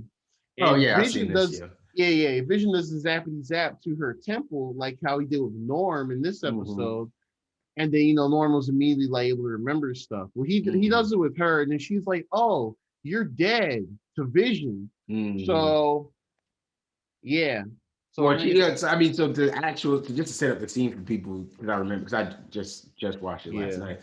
But the scene, she basically Vision, she's sitting in the car, but like Draw said, in that whole like witch garb sort of, but more like Halloween witchy garb, not like not like anything like special, Wicked Witch of the West. Exactly. Real basic witch garb. And Vision touches her head in the car, and she goes, "Am I dead?" And Vision goes, "No, why would you be?" And she goes, "Because you are." And that's all we see. And he goes, and like, so obviously like Vision is probably going to go trip out.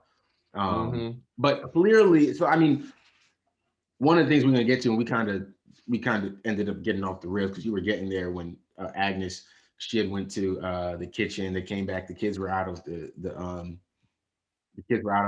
cribs, and then they're at the stairs standing. And now they're 10 years old. They're whatever. 5 years. Five. Yeah, sorry, I'm getting ahead of myself. Yeah, they're 5 years old, and then we get into the intro, the actual episode, and then we get to see the actual intro.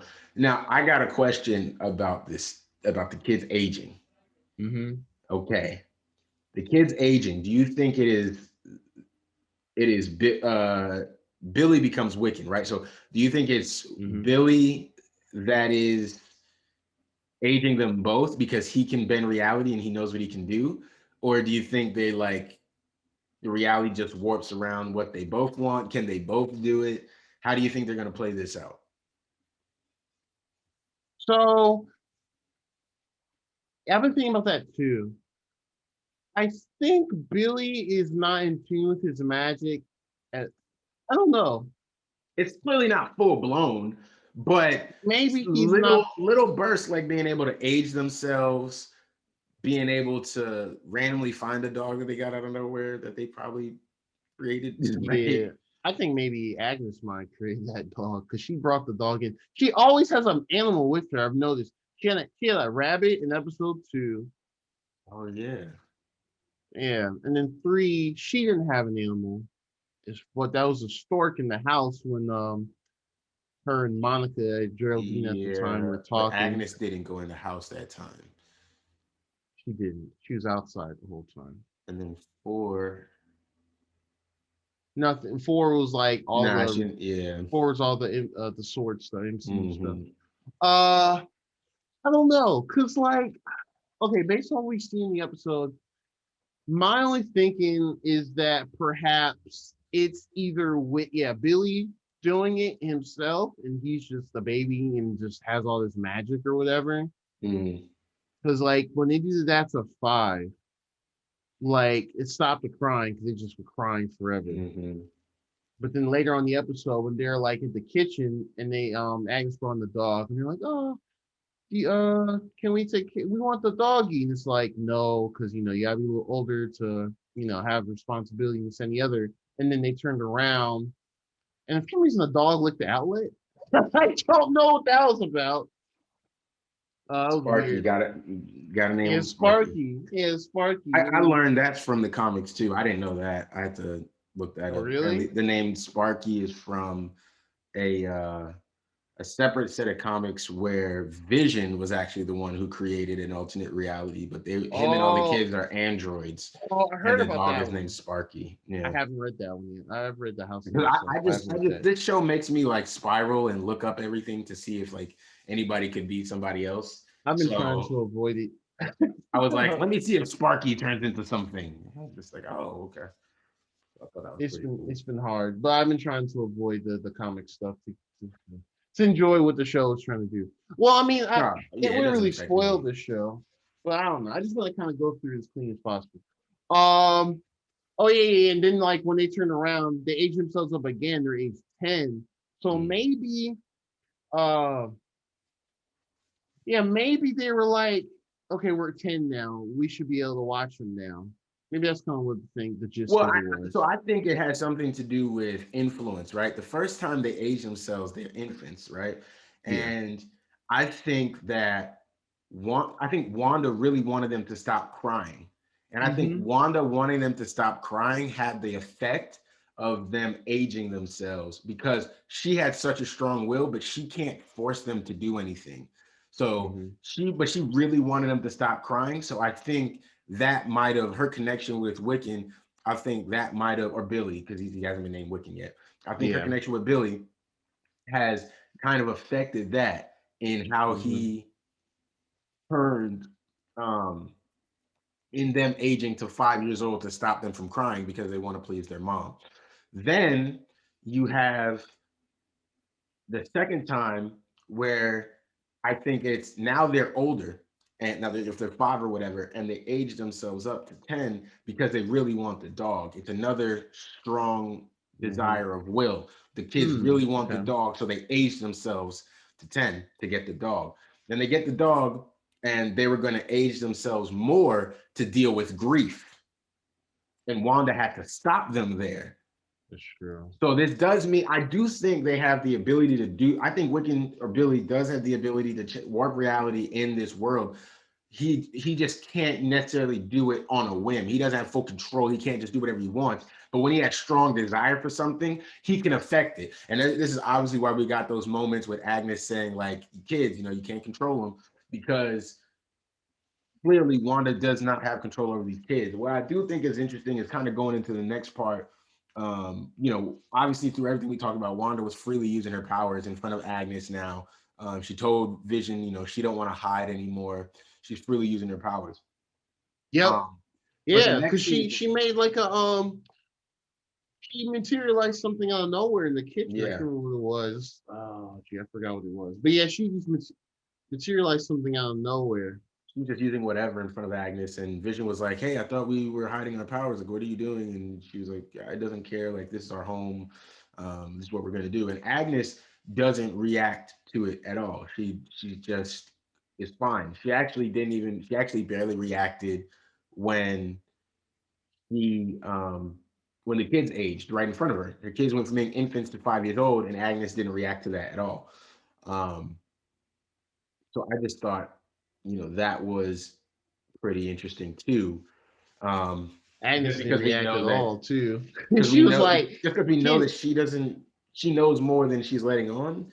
So it's Mhm. odd that she didn't even bother, giving us a reaction to these kids magically being, growing up and then aging themselves a couple of times. But then, we kind of go on into that next area where, we're back in the MCU, and we get to see what's it called? We get to see Darcy and was it Darcy and Jimmy Woo and Monica? No, it was Monica. Monica. It was Monica, and she's getting her MRI. She's getting her MRI, and it comes back blankety blank. And they say it's nothing. Yeah. Which I think is just straight up light because of her powers, light energy and stuff. Yeah. Spectrum, photon, pulsar, all the names. But So she might have the power already and not know it. yeah, that's not what I'm or it just inclined to hasn't think. fully manifested. Could be that. Yeah, it could either. I agree. It can either be like it's developing, and it will be at a point to where it comes out by the series end or close to series end when we get to the climax or whatever. Yeah. Because I feel like it's. Because I feel like there's. Oh, my bad. No, I feel like there's no reason for her to be hiding it right now. I mean, not to say like she should be floating or whatever while everyone's talking, but like to be like when they're trying to figure out a way to get in there because she doesn't even mention, hey, I'll just fly in because energy. She doesn't say that at all. Or I'll do my my hand blast because energy or anything. You know what? I just figured it out. You know why she might have? Okay. Let's look at it like this. I think, if I get this right, Okay, here's my theory. Okay, might. Monica, right? Obviously, she's known Captain Marvel since she was a kid, right? Yeah. We had a whole issue with Civil War, right? Now, obviously, we didn't get to see the Rambos during that time, but clearly they were around. Clearly, her mom was developing and the leader of S.W.O.R.D. So you can imagine what side of that argument she probably was on. And granted, and given how much of Monica really clearly like looked up to, loved, adored her mother, you're going to assume she probably is in line. And especially since she was probably in line to be the next leader of S.W.O.R.D., she was probably very much like, hey, heroes need regulations, blah, blah, blah, blah, blah. But she used to do space missions with Captain Marvel, right? So I wonder if... Yeah, I think she was in space the whole time. I wonder... Exactly, I agree. I just wonder if on a space mission with Captain Marvel, some sort of accident happened, giving her these powers, and she's been trying to suppress them because she doesn't want to, you know what I'm saying? Like, and that's interesting. And maybe Captain Marvel was trying to tell her, like, no, you need to embrace your powers. You can do so much good for the world. And she was like, I was doing good for the world without powers. I didn't need this from you. You know what I'm saying? Like, it could have been something along those lines that caused their beef, because obviously, and we saw that in that scene after she gets her MRI and she's talking to Darcy and she's talking to Jimmy, and they're talking about how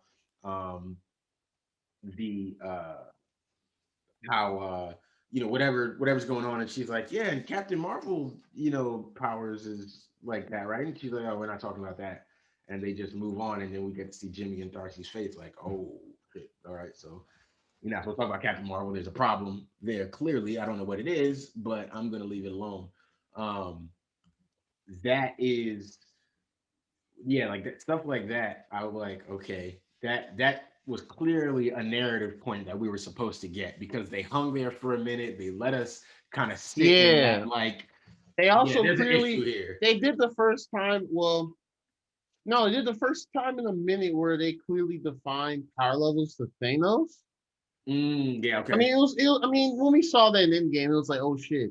but they didn't really like explicitly say like this is greater than that. Like they pretty much were like Wanda could beat Thanos if it wasn't for all the stuff going on around her. Yeah. He said if Thanos hadn't blitzed, they were like, if Thanos hadn't called a blitz, then she could have beat Thanos or whatever. I thought that was crazy. That was pretty well. And then Jimmy Woo was like, Captain Marvel probably would have come close. And which is funny because I'm like, I was like, kinda, but as soon as he used what was it? As soon as he used a Power Stone or Space Stone, like smacked her, she was gone for 30 minutes in the movie. She got to leave him. She didn't come back into like the post, like the aftermath or whatever. Facts. Which is funny to me. But and then you can tell that she was like, we're not talking about her. So my thinking of it maybe it could be something as simple as like, because like with Captain Marvel, that was the 90s, and she was a little kid. So maybe like she kind of, it was clear she looked up to her because everything her mom told her about their stories in the Air Force. But I feel like after all that, I think everything that's happened in the MCU, like all the stuff in the Avengers movies, the Civil. She lived through all of that. She lived through everything. Civil War stuff, the Winter Soldier stuff, Fall of Shield, and I think all that stuff. I think maybe she expected Carol to come back and help, but she and she never did. So she got. So she might be kind of tight about it. I mean, when you think about it, if it's someone you consider family that super powerful, well, in this case, they're super powerful, right? Right. And you'd be like, oh yeah, it should be cool. Carol's to come down and save the day, but all this dumb shit has happened, and she doesn't come. Maybe she doesn't even know that Carol came down at the very end of an Endgame. She might not even know that. Oh yeah, she has no idea that Carol came down to help fight Thanos back. Or whatever. Yeah.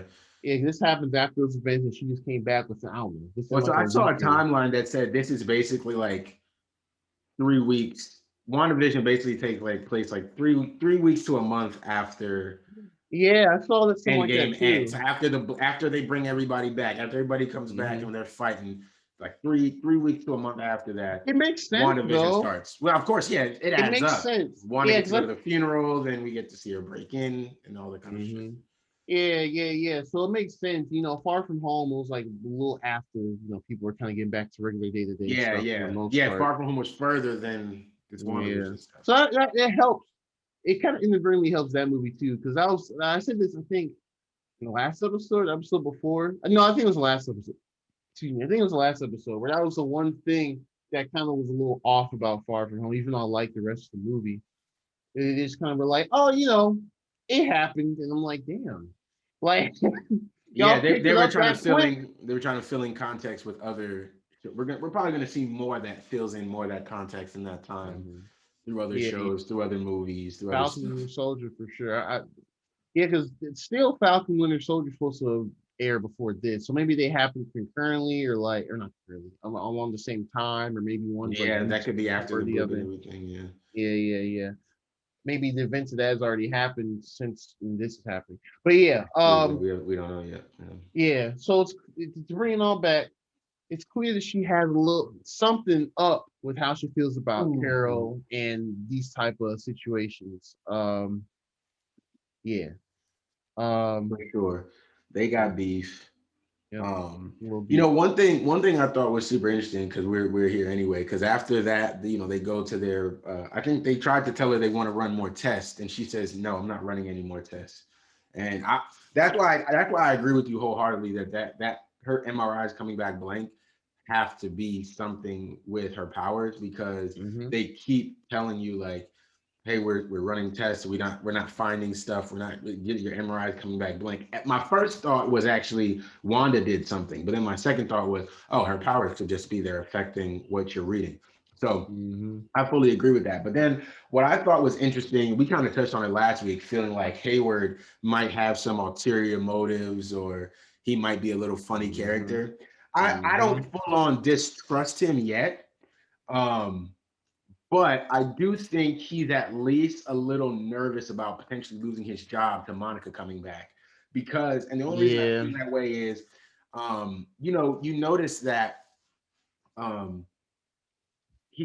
Monica comes back, right? And last week's episode, she comes back, she gets her pass, she goes to the sword headquarters. But her key doesn't work. Like Hayward knows he's coming, right? She has a meeting with him, knows he's coming, and her key doesn't work. Why would he not make sure her key worked? And I think I saw somebody was saying that maybe he was using that because he didn't want to show her everything. He wanted to kind of pull rank on her, like be able to walk her through, show you what I want you to see. You go here. Sword is fishy though. I think this iteration of Sword is a bit fishy. Like you said, Sword as a whole or just Hayward? Well, Hayward and his running of Sword. Yeah, because I mean, hell, we kind of got a little bit of that last episode where we're there walking through, and he was explaining their current pretty much their current focus of Sword, of like doing like they're doing a lot of inventing and engineering on like weapons and stuff like that. And she was like, okay, it's not exactly what Sword's about, but okay, you're directing now. Which that leads me to think about some AIM stuff, who's another organization that it's inevitable. AIM is gonna come eventually. Yeah. I think that'll happen for sure. And I just wonder if they will. Yeah, I think there's going to be some tension there eventually at some point. Maybe not. I don't know how much of it will be in this show or this season, but clearly Hayward and Monica got some. Yeah, they got some sort of issue, and I don't know if it's because Hayward is trying to do something evil or whatever. But you could tell during that whole briefing when he was like, "This is footage that I've just gotten clearance to share." Monica felt like this is footage I should have fucking seen before you sent me out here. If y'all knew that Wanda had been in here and stolen Vision's body, I should know that. And the thing is, like, I understand why she feels that way because of who she was before the blip, but she also has to understand it's been 5 years you've been gone. You're not exactly in the same rank as it is. And I wonder if her own mother might not have put in certain protocols and stuff. I mean, I know she put in protocols for her, like not to go to space and stuff like that. But I wonder if she put in protocols that were like, she needs to be vetted in the event that Thanos has somehow maybe affected her mind or something like that. She could be a sleeper agent for somebody now. She might not be the same Monica that left. So there's some level of distrust there. And clearly Monica is feeling that a bit because you can tell she's frustrated, but she understands like hierarchy and how it works. So she doesn't like voice anything, but you can tell like she's clearly like, why didn't I know about this? Why the fuck wasn't this information public? Or why didn't you tell me at the minimum? So that will be interesting to see. I'm gonna be interested to see how their relationship plays out over the course of this. I am as well, because clearly they have a few different ways of thinking about stuff. Because he wants to send like a drone, or he sent a drone through the 80s drone.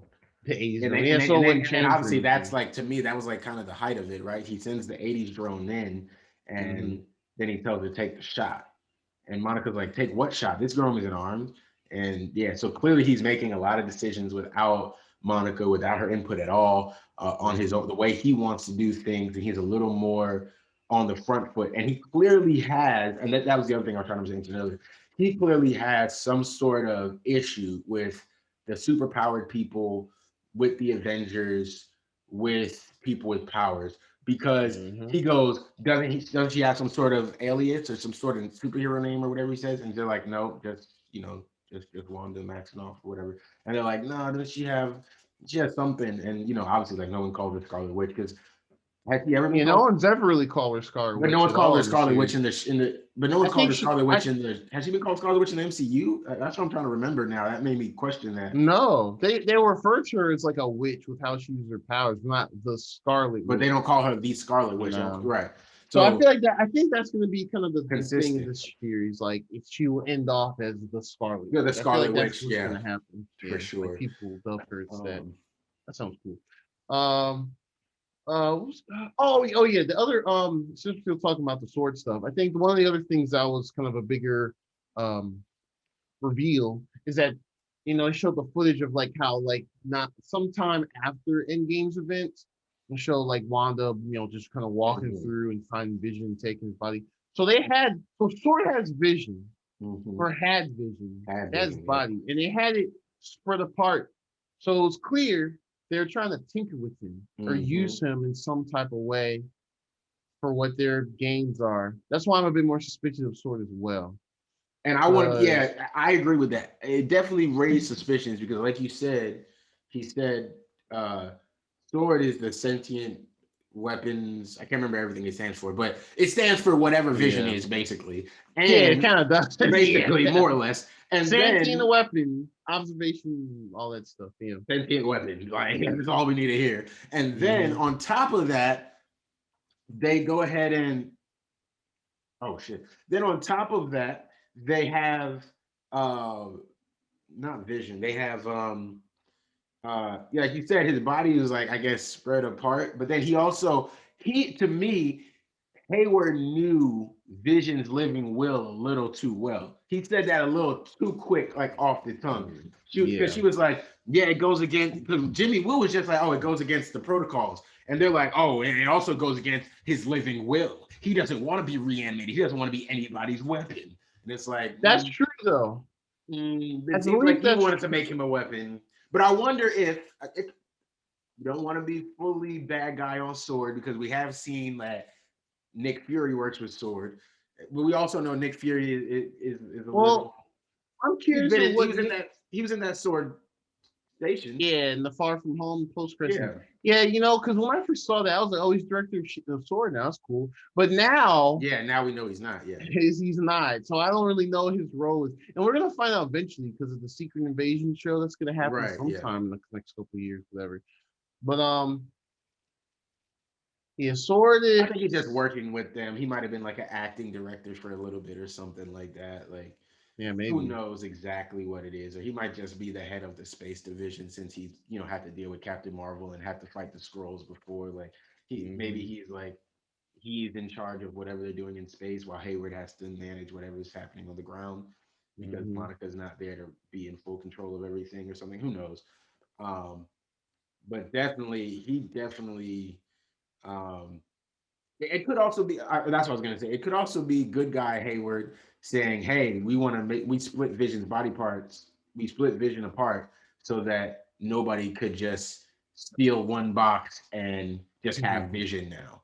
So there could be something to that as well. Yeah, there's definitely more to him. We gotta see. Yeah, for sure. We'll have to uncover that. We got more confirmation that things that. Actually, this I wanted to deep dive on. I wish Ian was still here. But we got more confirmation that the stuff that Wanda creates within the reality, within the sitcom reality, I guess the easiest way to reference it, within the sitcom reality, stuff she creates there can exist outside of reality. Now the question is, stuff that's created and or altered, or altered. Well, that's what I'm getting to. Yeah. She is not necessarily creating stuff in this universe. She's altering stuff in this town of Westview. She's taken over Westview and she's altered it to look like altered like thousands of people. A few thousand people. That's wild. I mean, it's thousands. It's like 3,000. They said population of Westview was like 3,000 something. So you're right. She has altered thousands of people. She's altered how these towns look. She's altered how people's cars look. She's altered how people dress. Everything. But these people, the clothes they're wearing, it's nothing more than what they were wearing when she captured them in there. She's altering how it looked. So, what were the kids before they became the kids to the fact that she can't control them? I think to me, that is the key to this being the whole somebody else is at play. I've heard some people say it could be Magneto, especially with the Quicksilver stuff. I've heard some people say it could be Mephisto. I think it's Mephisto. 100%. I would probably believe it's Mephisto, but the Magneto thing really, really intrigues me, especially since we just got Fox. There was a nice nod to Magneto. I think there was a slight nod to Magneto. I mean, where was that at? Okay, I don't know where we're gonna get to this, but like after they Hayward sends that 80s drone in, and she's outside. She's looking up, and she's like, "The fuck is like?" She looks up directly at, like her eyes go red. Yeah. And later at night, they're like, I do. My bad. I know exactly. You want to wait to get to that? Yeah. Let's wait. Because we're right there. We're right there, and that's my favorite moment of the show. That's like my favorite moment of the that shook me. That was. I love that moment. I thought that was crazy. But you're right. Yeah. Yes, that was really good. Yeah. So, anyways, yeah. Whatever she creates can exist. As we got confirmed, because they were like, she was like, "Oh, I was wearing bodyproof armor when I went in," and she morphed that, or not bodyproof armor, but I was wearing a bulletproof vest. She morphed that into my clothes that I was wearing. So she was able to take things that I already had and make it into what I was wearing when I was there. So clearly she's morphing reality, and that was an interesting point, because right after that, Monica says, "Well, they're trying to they're asking the same question I'm asking. So then, well, whose kids are those? Who's playing the kids?" And she's like, "Oh, no. Those kids are hers. Like, I hear what y'all are saying. Everything y'all are saying makes sense, except for the fact that those children weren't somebody else or something else. Those children come from her in some way, shape, or form." So I wonder if that is Mephisto either playing. I've heard I guess either comic book spoilers, whatever. Mephisto has a way where he can grant you a soul. Like, he could grant you a soul. So maybe he granted her a soul, and somehow she split it in two to make her twins, or whatever. Yep. Or maybe maybe Mephisto just gave her two souls. I don't know. That could be something really cool with that. I know a lot of people have said that some people think that Agnes's husband Ralph could be Mephisto. But if Agnes is supposed that's what I'm wondering. But I'm also wondering if Agnes in this universe, if she is supposed to be because she always does show up to help Wanda. So I'm wondering if she is supposed to be, like we were saying earlier, like that what's the word? That mentor figure for Wanda, who's trying to help her through this, even though she's trapped as well, to some extent. She has enough will to be able to interact differently than others. So I'm just wondering, how that goes. Or maybe did she get three souls? Did Mephisto somehow grant her, "I'll give you Vision and I'll give you the kids. I'll grant you these three souls. I'll grant you Vision's soul. I'll grant you these two souls for your children, but you're going to, somehow he gets gain from this somehow." I'm not 100% sure yet. I haven't worked that part out yet, but I'm wondering if that's what it is, because there's too many things that are too out there. You know what I mean? Like her being able to come in. What would have been manipulated to create these kids, right? Like, did she just grab like two trees and make children? Will they just, you know what I mean? Like, we don't know exactly what will happen and how that's affected them getting their powers, because we haven't explicitly seen them show their powers. You know what I mean? We haven't seen Tommy run. We haven't seen Wiccan himself do anything, even though the aging, we can theorize is maybe. Yeah, I'm curious about Tommy. Maybe Tommy won't start. We'll get to that. We'll get to that. Yeah. But yeah, so that was really cool. And then obviously, like, we were just at the point where they send the drone in. Monica doesn't know it's armed. Gordon sends a drone. He says, "Take the shot," and she obviously, she clearly is seeing through the drone at Hayward or something, or she's something is going on to where Monica is like now viewing reality as reality, because she just tapped in with those red eyes, saw exactly who was calling the shots, cut it off, grabbed the drone, and just went to the edge of Westview, came outside in her regular MCU apparel, like her "I just fought Thanos" gear. And she comes outside and she's just she rips through the reality, and she's just like, that got me. I'm that nigga. When they showed promos last week, I thought it was gonna be Vision trying to come out. Yeah. Oh, yeah. They did make it seem like Vision was breaking out. Yeah. Yeah, but nah, which was Wanda, and she was in her I guess what she wore at the end of the Endgame, the little red stuff. And I was like, yo, and she just dragging the drone like it's some fancy ass toy or whatever. Screw that shit. She even had her accent. I was like, yes, gave her the accent back. And they were like, "What?" And she was like, "What they tell her?" They was like, it's an act of aggression. Wanda, she's like, hey, you got the guns. Like, I'm chilling. I'm cool. You got the guns pointed at me, fam. And she just, the thing is, I loved how calm she was. I love that we had just heard before that. She probably could have killed Thanos if he hadn't hit us with a blitz. Like, if he hadn't blitzed her and like screwed her up, she could have wrecked. Like, knowing that, and knowing that they know that. They got guns pointed at this girl, and she looking at them like, fam, let me tell y'all something. Let me explain this to y'all. I could kill all of you with a snap of my fingers. Yes. Right now, okay?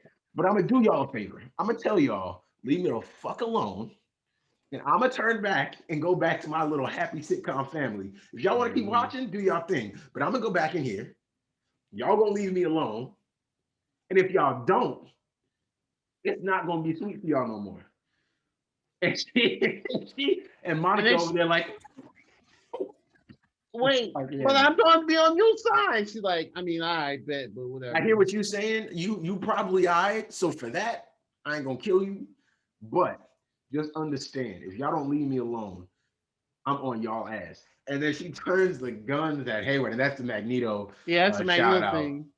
Yeah, turns the guns on Hayward. Yeah. I love that because he gets the gun. Whoa. It's like, nah, ain't no hay no more, bro. You went in there shooting. So she came out shooting. I thought that was hilarious. Crazy. I thought that was hilarious, though, for real. I love that. I loved it. Loved it, man. So amazing scene. Thought that was great. I guess we kind of mentioned it earlier. Okay. Monica is at the same level. What Monica creates. Talk about the thing with Vision and Norm at work. Yeah, we kind of skipped over that part. Yeah, so Vision we did kind of discuss it a little bit earlier with Vision being able to snap people out of Wanda's reality for a second.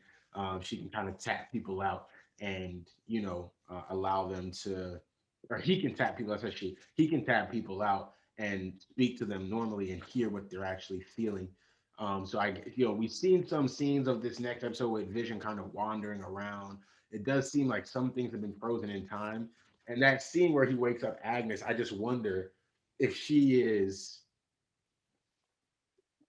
The promo made it seem like everything was frozen in time, like people were stuck. And I don't know if that was really happening or if Agnes was probably just talking like Agnes, the TV character, and then when he touches her, she turns into Agatha. But she has more strong will, so she can fight off some more of that grief that Wanda is weighing down on normal people with. So she doesn't feel, she can interact differently. Even because, Monica said the same thing. She's like, I felt it, but I could still, once she had those tethers to some sort of reality, it helped her anchor herself, and she had the will to pull herself out of it. So I wonder if that had something to do with it, but I don't know. What else is going on? So Vision and Norm. Yeah. Vision and Norm. They. So they're at work again. It's the first time they've shown work since I think the first episode. Yeah. Computational services. Computational services. Yeah, so it's like it's the 80s, so the internet and just computers in general are starting to become a thing. And I don't typewriters anymore. So Nora was asking Vision about the electronic mail and where stuff like that, how to use it. And then Vision was kind of like, you're acting a bit odd, Norm, or whatever. Yeah. Let me see if I can find this real quick. All right, here we go. Oh, I remember. Okay. Yeah. He was like, hey, can you help me with this email real quick? Norm said that to Vision. Vision's like, all right, cool. And then he goes to the big ass computer monitor, and there's a note from Sword. I think it's from Monica. It's from somebody. Oh no, it's from Darcy. It's from Darcy. That's what it is. Yeah. Darcy sent it. From Darcy to somebody. She was sending an email out to everybody. It was really creepy when everybody just started reciting the email at once. Yes, that was some eerie stuff. And they keep intertwining some like subtle, like eerie, unsettling things in the show. It's not like horror. I dig it too. It's not like horror, but it's like that. Oh shit. Yeah, exactly. It's just that like that it gives you that ominous feeling like, oh, what's about to happen? Like, oh, someone's about to like go down crazy. Like, and then nothing happens. They just all start laughing and snap back. This is great, man. I don't care what anybody says. This was great. Like, you wouldn't feel that ominous feeling when they're all reciting everything and doing that without the first 3 episodes of setup in the sitcom universe. Like, it wouldn't work if they just did that. It worked great, man. They did a great job. They got the flow going, man. They got the flow. They got it. Yeah, and it continues. Vision's like, yo, what the fuck's happening? Yeah. And then and Norm is like, he just kind of like, yeah, Norm. No, Norm is just like, that's weird, right? And then Vision kind of turns the monitor off with his fingers, and he's like, oh. And he kind of goes up to Norm and just zaps his temples, and Norm is just freaking out. He's like, oh. Like, oh, please stop. She's doing this. Please help me. This thing. He's freaking out. And he's like, Vision, like, yo, Norm is actually. Yeah, Norm is tweaking, bro. And basically, he just zaps temples again. He goes back into like character and talking on stuff or whatever. I wonder what's giving Vision that ability. I think just becoming more. Yeah, that's a good question. Well, okay, so he's a dead body, right? He's a dead body and he doesn't have the Mind Stone. So without that, he is. Yeah, that's true. He should be powerless, even if he's reanimated, right? Mm-hmm. So part of me figured, okay, Wanda gave him some of his powers back because it's in her universe. He's controlling what happened here. But then, how would he have powers to like not connect people outside of it? Is he just so aware, or in a I guess in a moment of heightened awareness, he can make others aware as well? But then how does he revert them back? Like, and now he's aware fully that he has this ability. He can go around and do this to people. Mm-hmm. So I guess we're gonna see a lot more of how that plays out in this next episode on Friday. Yeah, I think so. Absolutely. So especially with Agnes, that'll be big. Especially with Agnes, we got to see how that goes. Mm-hmm. So we saw that. Yeah, Vision sending people out of Wanda's reality, and we get full confirmation that the kids know that something is going on. The kids are a little bit aware of what's happening because obviously, Sparky dies. He eats too many flowers. And Sparky dies, and the kids are like, "Mom, bring him back. You can do anything. You can do anything, Mom. You can do it." And even she's like, "You can even bring things back from the dead." And Agnes goes, "You can do that?" Yeah, right. Of course I can. And then we kind of talked about it a little bit earlier, but obviously Wanda goes into this whole speech about how they are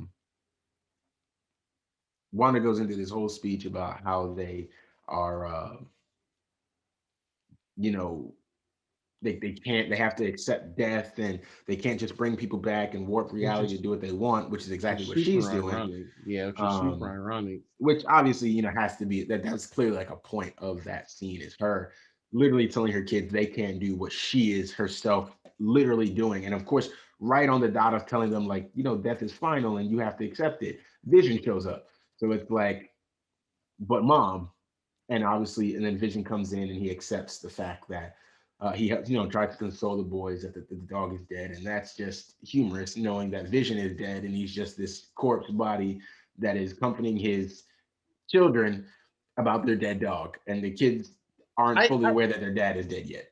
Right. I still like, honestly, this scene is so crazy because like I got this when I first saw it. Like anyone that's listening and watching, and you watch Wandavision, please go back to the scene where Wanda's explaining to Billy and Tommy about how death is what it is and you can't do anything about it. Look how crazy she looks in her eyes. Mm-hmm. This shit is wild. It's some great acting. It's some great acting. She really like her brain was malfunctioning. Like it was like her brain was literally like, you're telling them this is wrong, but you're doing it. And she knows it. Like, she's aware that she's doing it. It's not like she's not doing it unironically to the point where she's like, I'm doing is okay, but my kids can't do this. That's not the case at all. So I am, this is really. It's, man. I don't know. That whole scene was just But like, the kids man. challenged her, and I like that. I like the kids really challenging her, putting some pressure on her, and being like, but mom, like you can do anything. You can do anything, mom. You can make whatever you want happen. And the thing is, like, yeah, maybe you were hiding your powers before, but ever since your kids have been 5/10 years old, you've been using your powers freely in front of them as well. So they say you can do anything. What, mom? Come on. Um, so that's going to be interesting to see where they go and see where, um, and see how the kids develop. That should be really interesting.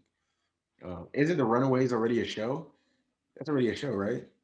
Yes, it is. It's on. So Should be on Hulu. is it on Hulu, Freeform? I couldn't remember which one it was on, but It's on. Yeah, Freeform stuff's on Hulu because that's where the Cloak and Dagger show is on. yeah, I okay, never. yeah. Oh damn! I never. Well, what makes you think of the Runaways? Because I was reading because the kids, I was like, where are they gonna go? And I've been, I've been reading stuff about stuff that happened with some of the kids. Sometimes they join, Young Avengers or they could join, like the Runaways and Oh fight yeah, other true. Yeah, other, I do remember hearing that like Runaways has some mutant characters. Well, some mutant characters in and it. so that could be a crossover there with getting, MCU Avengers, mutants, all of that into. But they're not like, I mean, I guess they are mutants because Scarlet Witch and Quicksilver are mutants. So they are mutants because they're Yeah. descendants of mutants. They're a descendant of mutants, but I don't know. They're more like just regular superhero kids to me. Yeah, yeah. Like, Wolverine and like Storm and stuff like that. But either way, I guess some of those are superheroes too. They just call them mutants. But whatever. Anyways, yeah. So that was really cool. The kids figuring out what's going on. And so of course the final part leading up to the big cameo we already talked about at the beginning of the segment. Wanda and Vision have their kind of argument where Vision's kind of confronting her and questioning her about things and talk about Norm and what he found about Norm at the work. And Wanda tries to just totally deflect it and just say fuck it. And she just makes the credits roll, like just roll. And it's like weird too. I was like, okay, what the heck? That was so trippy because that was crazy. Just like boom, crazy. They're rolling and they're still going, but then they're still like, yes, doing her things like, no, Wanda, this isn't over. And I was like, oh shit, okay. Vision has enough will now to fight her doing the credits. Oh shit.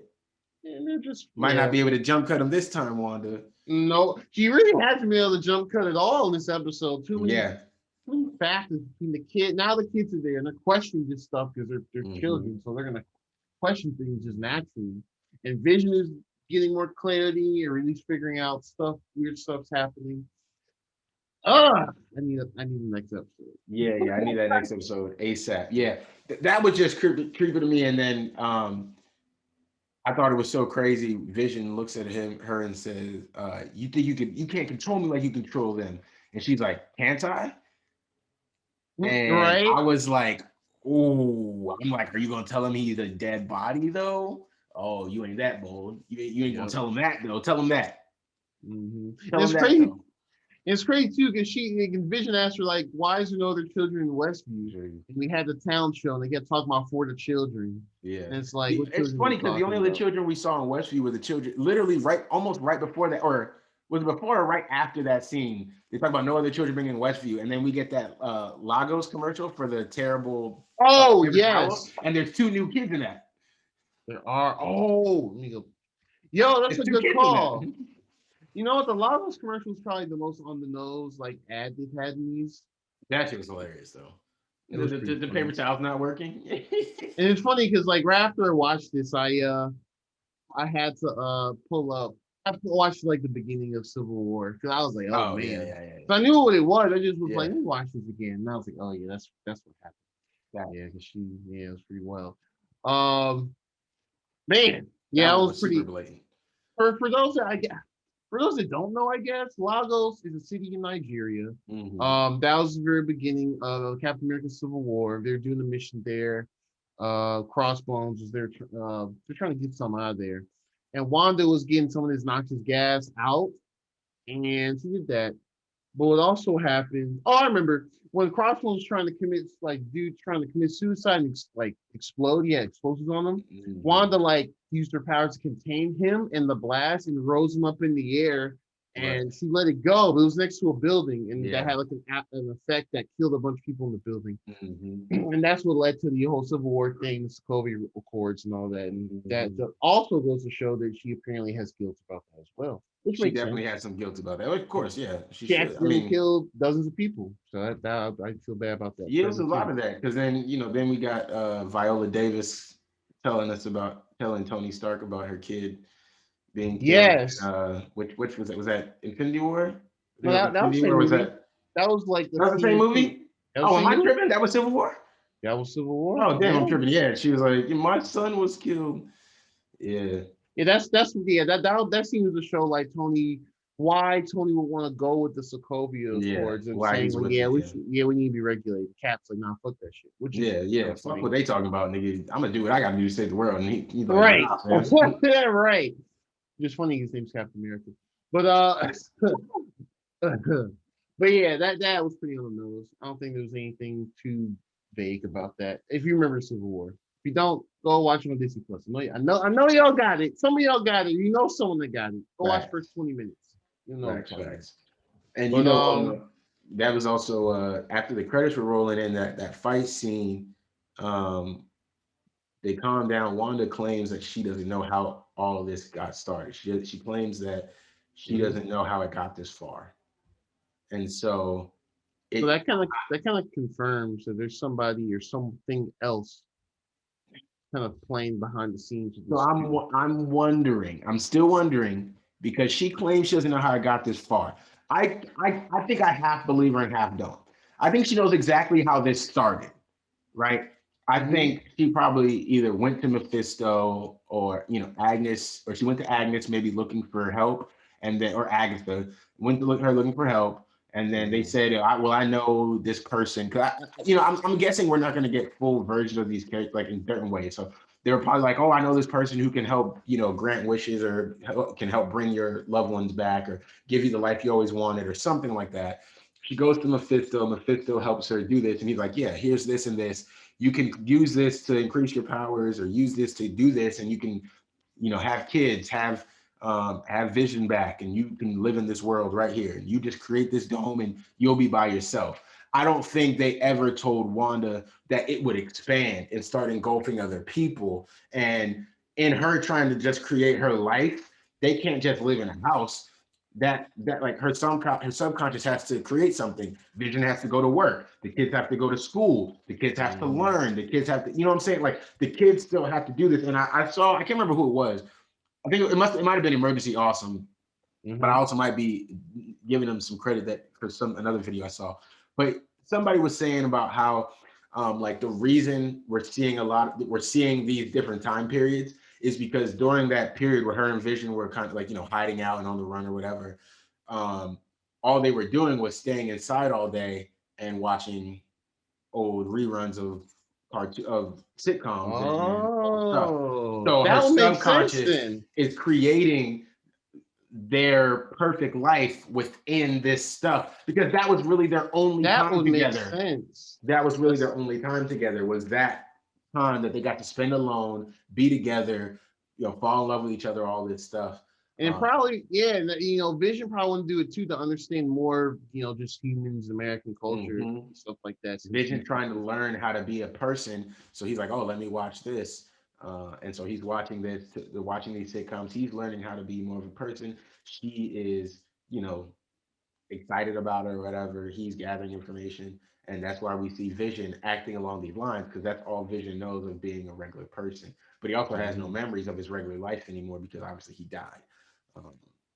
I thought that was a pretty solid theory about why we saw these things and why they might be showing themselves as sitcoms. Her subconscious is just creating it that way. It's not that, I don't think it's anybody doing anything specifically so that people can watch what's happening to her as if she's being tortured. I think it's definitely a combo effort. I don't think Mephisto or anybody is doing anything that Wanda doesn't think is necessary in the moment, like that Wanda is unokay with, at least at first. She might not fully be aware that her reach has gone out to, thousands of people. She might still think she's just in this like small neighborhood. Actually, you know what? Nah, she seems to be pretty aware that she's taking over Westview at least. So maybe she doesn't know she has the ability to take over the whole world. No, I'm look at me working through my own theory because Right. because Monica says to us that it could be worse if she hadn't put up her own quarantine, if she hadn't put up her own barriers. So clearly she might be like, you know what? If I just engulf Westview and the people here, I can create a life. Yeah, nobody can leave, nobody can go anywhere, but my kids can go to school, we can go to work. I wonder what happened to the kids though. Why are there no other kids in Westview? Can she not? She can't affect kids. She can't control kids. Maybe she can affect kids, but I mean, but you think kids would have more feeble minds? Maybe she's never creating. Well, okay, so all these people. But she just took over people that were there. Are you saying nobody in Westview had kids before she took over the space? What happened to all the kids that these people must have had? Like either this town just was desolate before, or like possible. But then where do people come from? I mean, we know that a number of them are, or at least the ones that we've been introduced to were sword agents, outside of a couple. That's true. But why did they go there? Maybe, I mean, yeah, there's still some questions that need to be answered. Like, why would they go and then now suddenly the director of Sword will be like, yo, oh, Monica's awake, hooray. But at the same time, well, because he was like, now we have first person intel. But it could also be that those other people are being forced to, like, they can't, because they can't get out. They might not have Monica's connection. I'm not to go back to the last episode again for Rich. Well, okay, so the thing is about the stuff that's happened. So, Monica wakes up from the blip or whatever, and she, all that stuff happens. She goes back to Sword. She meets Hayward. Hayward's older. They make a little joke, oh, you're an old man, whatever. Talk about what Sword's doing now, why she's only for terrestrial missions, etc. And that mission was to check out this Westview incident or whatever. And she goes there. She meets, she meets Jimmy Woo, and they're like, yeah, and they tell the cops, and it's like Westview. They talk and they explained about Westview, and I think they said the town disappeared. There's no Westview, it's just Eastview. Yeah, they said the town disappeared because they said the town doesn't even exist. They're from Eastview. So the people that weren't in Westview or caught under the anomaly had told themselves had been convinced that Westview never existed. So Westview was a real place. They got convinced it never existed and that Eastview was the real place. Oh, yeah. Eastview is probably the place that doesn't exist. So so Wanda is having some sort of effect on local people with low self-will or low, that don't have that much self-awareness to be able to be like, to fight off her spell. Yeah. So she's having that issue. I'm just curious. Because like within 24 hours of Monica getting absorbed into the world, and they pretty much bring, Sword makes a little mini base there, and then they bring people that have different expertise like Darcy and stuff in there to understand the radio waves. Like, why do those other Sword agents get sucked into that world? Like, were they sent there by Hayward himself? Maybe Hayward and their crew didn't come out there because they heard that Monica got sucked in, so they're like, oh shit. Maybe they just sent people to go out to check it. And I don't know. It's a little too weird. Because, no, I got you. Maybe they sent some people out there, put the FBI on a missing person. People that we know, like Norm, Herb, that one dude who's like married to Dottie. I can't remember his name. The kind of the plump Asian lady. Yeah. And they had a little montage like, yo, that's Sword. The name is this, that's this, that, and the other. So that makes like. But see, that's where I'm getting lost. That's where I'm getting lost. Now I'm lost too. I'm just. But I don't know that they were saying every age. I'm gonna watch that. I have to watch that scene again. I won't pull it up right now. I do too. Where they like, see if you can scrub to that point in the scene.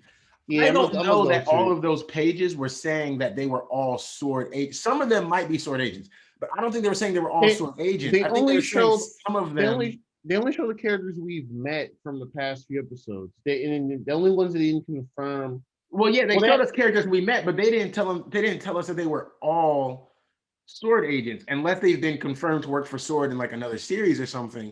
They didn't all tell us that they were sword agents, and because of that, we don't know for a fact. Like somebody who lives there might happen to also be a sword agent, but to say that that most of the people there are sword agents that are trapped, I'm not sure. I'm not 100% sure yet, because that scene made it seem like it was sword letterhead, and that they were saying we identified this. Because my thing is, you have a clear picture of the person. They can run it through facial recognition and match it to a person in the real life database. So they should have been able to do that and say, this is this person, this is this person, this is this person. But they didn't. I don't remember them specifically saying that all those people worked for Sword. They did. I'm looking at it right now. Yes. They started like per episode. You know, part of this episode is to help some that were like, what the hell is happening? I don't get it. This is boring. I hate sitcoms.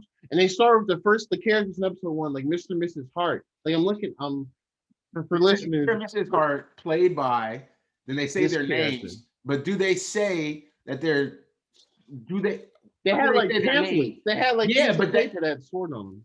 But that could just be Sword letterhead. That's what I'm saying. If I worked for Sword, yes, I would keep your stuff on a sheet that says Sword. It's just like classified documents. So of course it has Sword letterhead. That doesn't mean they work for Sword. And that's what I was trying to get to last week. I thought y'all were saying that, but this is what I was trying to say. It was just Sword letterhead. It doesn't necessarily mean they work for Sword. It's just Sword writing it down and saying, this is who we identified this person as. Just like if the FBI identify a person, it's going to say FBI at the top. It doesn't mean they work for the FBI. That's what I was saying. So that's why I'm not convinced that those people specifically work for Sword. They're just, some of them just seem to be inhabitants of Westview that he took over, whether on purpose or not. Well, so that's why, if they were Sword agents and it was some sort of Sword facility, then I understand why there are no children, because I'd be like, oh, this was a Sword facility that she took over. Then I would get it. Like, oh, there's people here. She's created relationships that may or may not exist in real life, but they don't. But the people, I don't know. You see what I'm saying? Like the people, I could understand. That might make sense to me. But why, if this was a regular town that she took over, why would there be no children at all? Like, you tell me nobody in Westview had kids at all? Like, it doesn't make too much sense. So there's got to be something else to that explanation somewhere down the line. It could be that Westview might have had like a secret Sword, like headquarters or base or something like that. And Wanda like locked into a place, started making her thing, and then it attracted people from the base, like, and it warped the base into this town. Like that could be it too. I could see that like potentially being a thing. I don't know. It's just odd to me that there really are no children in Westview, other than, like we said, right after Vision asked her that, we have that commercial, and that commercial shows us 2 children that we've never seen before, but they're in a Westview commercial. But where are they? Where are those children in the real world? We never see them until the next. Actually, now that Vision's asked where are all the children, aren't we now going to see all the children? Because next episode is the Halloween episode, and there's kids running around. Ooh, okay. So as soon as Vision says, "Why are there no other children?" She goes, there are other children playing. That's probably, you know what? Yeah, I think you're on some. That might be why there's suddenly more children. That, you know what? Children showing all of a sudden. That's it. I think that's it. I think that's it. Yeah, I think that's it. Because like, why else have suddenly Halloween? We don't even have any idea of what time of year it is. It's not, it's not winter, obviously, but it's obviously a warmer climate. Well, we do know what time of year it is in the real world, but what's happening in the real world? In Wanda's world is crazy. So all of a sudden it's Halloween. Here are all the kids, honey. You're crazy. I don't know, like you're tripping. Like, I understand what you think you saw or heard, but there's kids right here. You don't know what you're talking about. It makes sense. Add the kids in right now, and Vision, and try to convince Vision that nah, you're thinking crazy. There's kids right here. There's a bunch of children, and that why it may seem like people are frozen because those kids might not be real. He might have warped things into being kids. Yeah, I'm looking at it now. There's two kids. There's like a black girl, like a the Lagos commercial. It's a little black girl and a white boy. Yeah, that's funny. yeah. And then next to him, you get a bunch of children, but there was never any children before. So why were there no children before, and why do they all show up now? Yeah, you know what? These commercials always have this. They always have the same people, the same lady. So maybe the lady in. Well, I have to look at the other ones. I can't say now, but at least the lady. I think she's been in all the commercials. The white lady, because this one has like, who's this dude? It's like he's some. I can't say, but he's like Asian dude. And he has like the 80s get up. Right. I'm gonna go back and look at all these commercials now, especially since they put all them on. Well, they'll probably put this one on YouTube in the next few days on their YouTube. But all the other ones are on their YouTube, so I'm gonna look at them again. Okay. But yeah, I think it's more. I think you're on. I think you kind of hit the nail on the head though, Derek. Ever since Vision asked why there's no children, yeah, I think Wanda Either Wanda will create children, or whoever this other entity is, I'm kind of suspecting, might also create children to kind of keep them being, oh, there's children now. But at the same time, this is random. I don't know. We don't really know the context of why Halloween will be happening all of a sudden. Yeah, and that's why I think it'd be happening out the blue. But also, I guess I think about it too. The kids they morph themselves up to 5 years old, right? Maybe they'll be 15. And at first, I'm thinking, for sure they'll probably age themselves again. But you also got to think at some point, Vision's going to ask why the kids aren't going to school. True. Right? Like, why aren't the kids going to school? So they're going to have to be able to go to school. There's going to have to be teachers. There's going to have to be other students, or the kids are going to come home and be like, yeah, mom, we're the only ones at school every day. True. It doesn't make sense. So to keep the reality going, somebody, whether it's Wanda or Mephisto or Magneto or whoever the alternate person is, somebody has to do some sort of work to keep that illusion up. So that's definitely something that I've been trying to focus on. Ever since we saw that, ever since they started trying to name ever since they started trying to show us the kid, it just made me a little more weary of, where all these kids from. And then when they started identifying the people, I was like, they never said it was a sword agent. But I saw that narrative, not just with y'all. I saw that narrative going around online for a bit too. It was like, it was just like, oh yeah, the kids, not the kids. They're all sword agents. Yeah, they're all sword agents. She must have took over a sword base. And I was like, I don't think that that's an impossible idea still. I still think that is possible. But they never told us in the show that for a fact that they were sword agents. They were just on a sheet of paper that had sword on it. Doesn't mean anything. So I like that, to me, just leaves the show a little more open to ideas and interpretation. But yeah, so that was, we're kind of getting to the end of it, and maybe we'll just jump in next week with Ian. We can get some of his thoughts. I know he said this was his favorite part here at the end, and Pietro. Yeah. Did we talk about that already on? Yeah, we did. And about if we thought it would be, how we felt like if it would be really Pietro, if he's supposed to be the merging of. It was like that's what I'm thinking. I'm thinking I think there's another entity going on. And they put him there. It's like a half meta casting of like. Yeah, I could see that. That would be crazy. That's not a crazy idea. I can see your theory as well. Like straight up. Like I think both me and yours are very likely. So it's not like one or the other.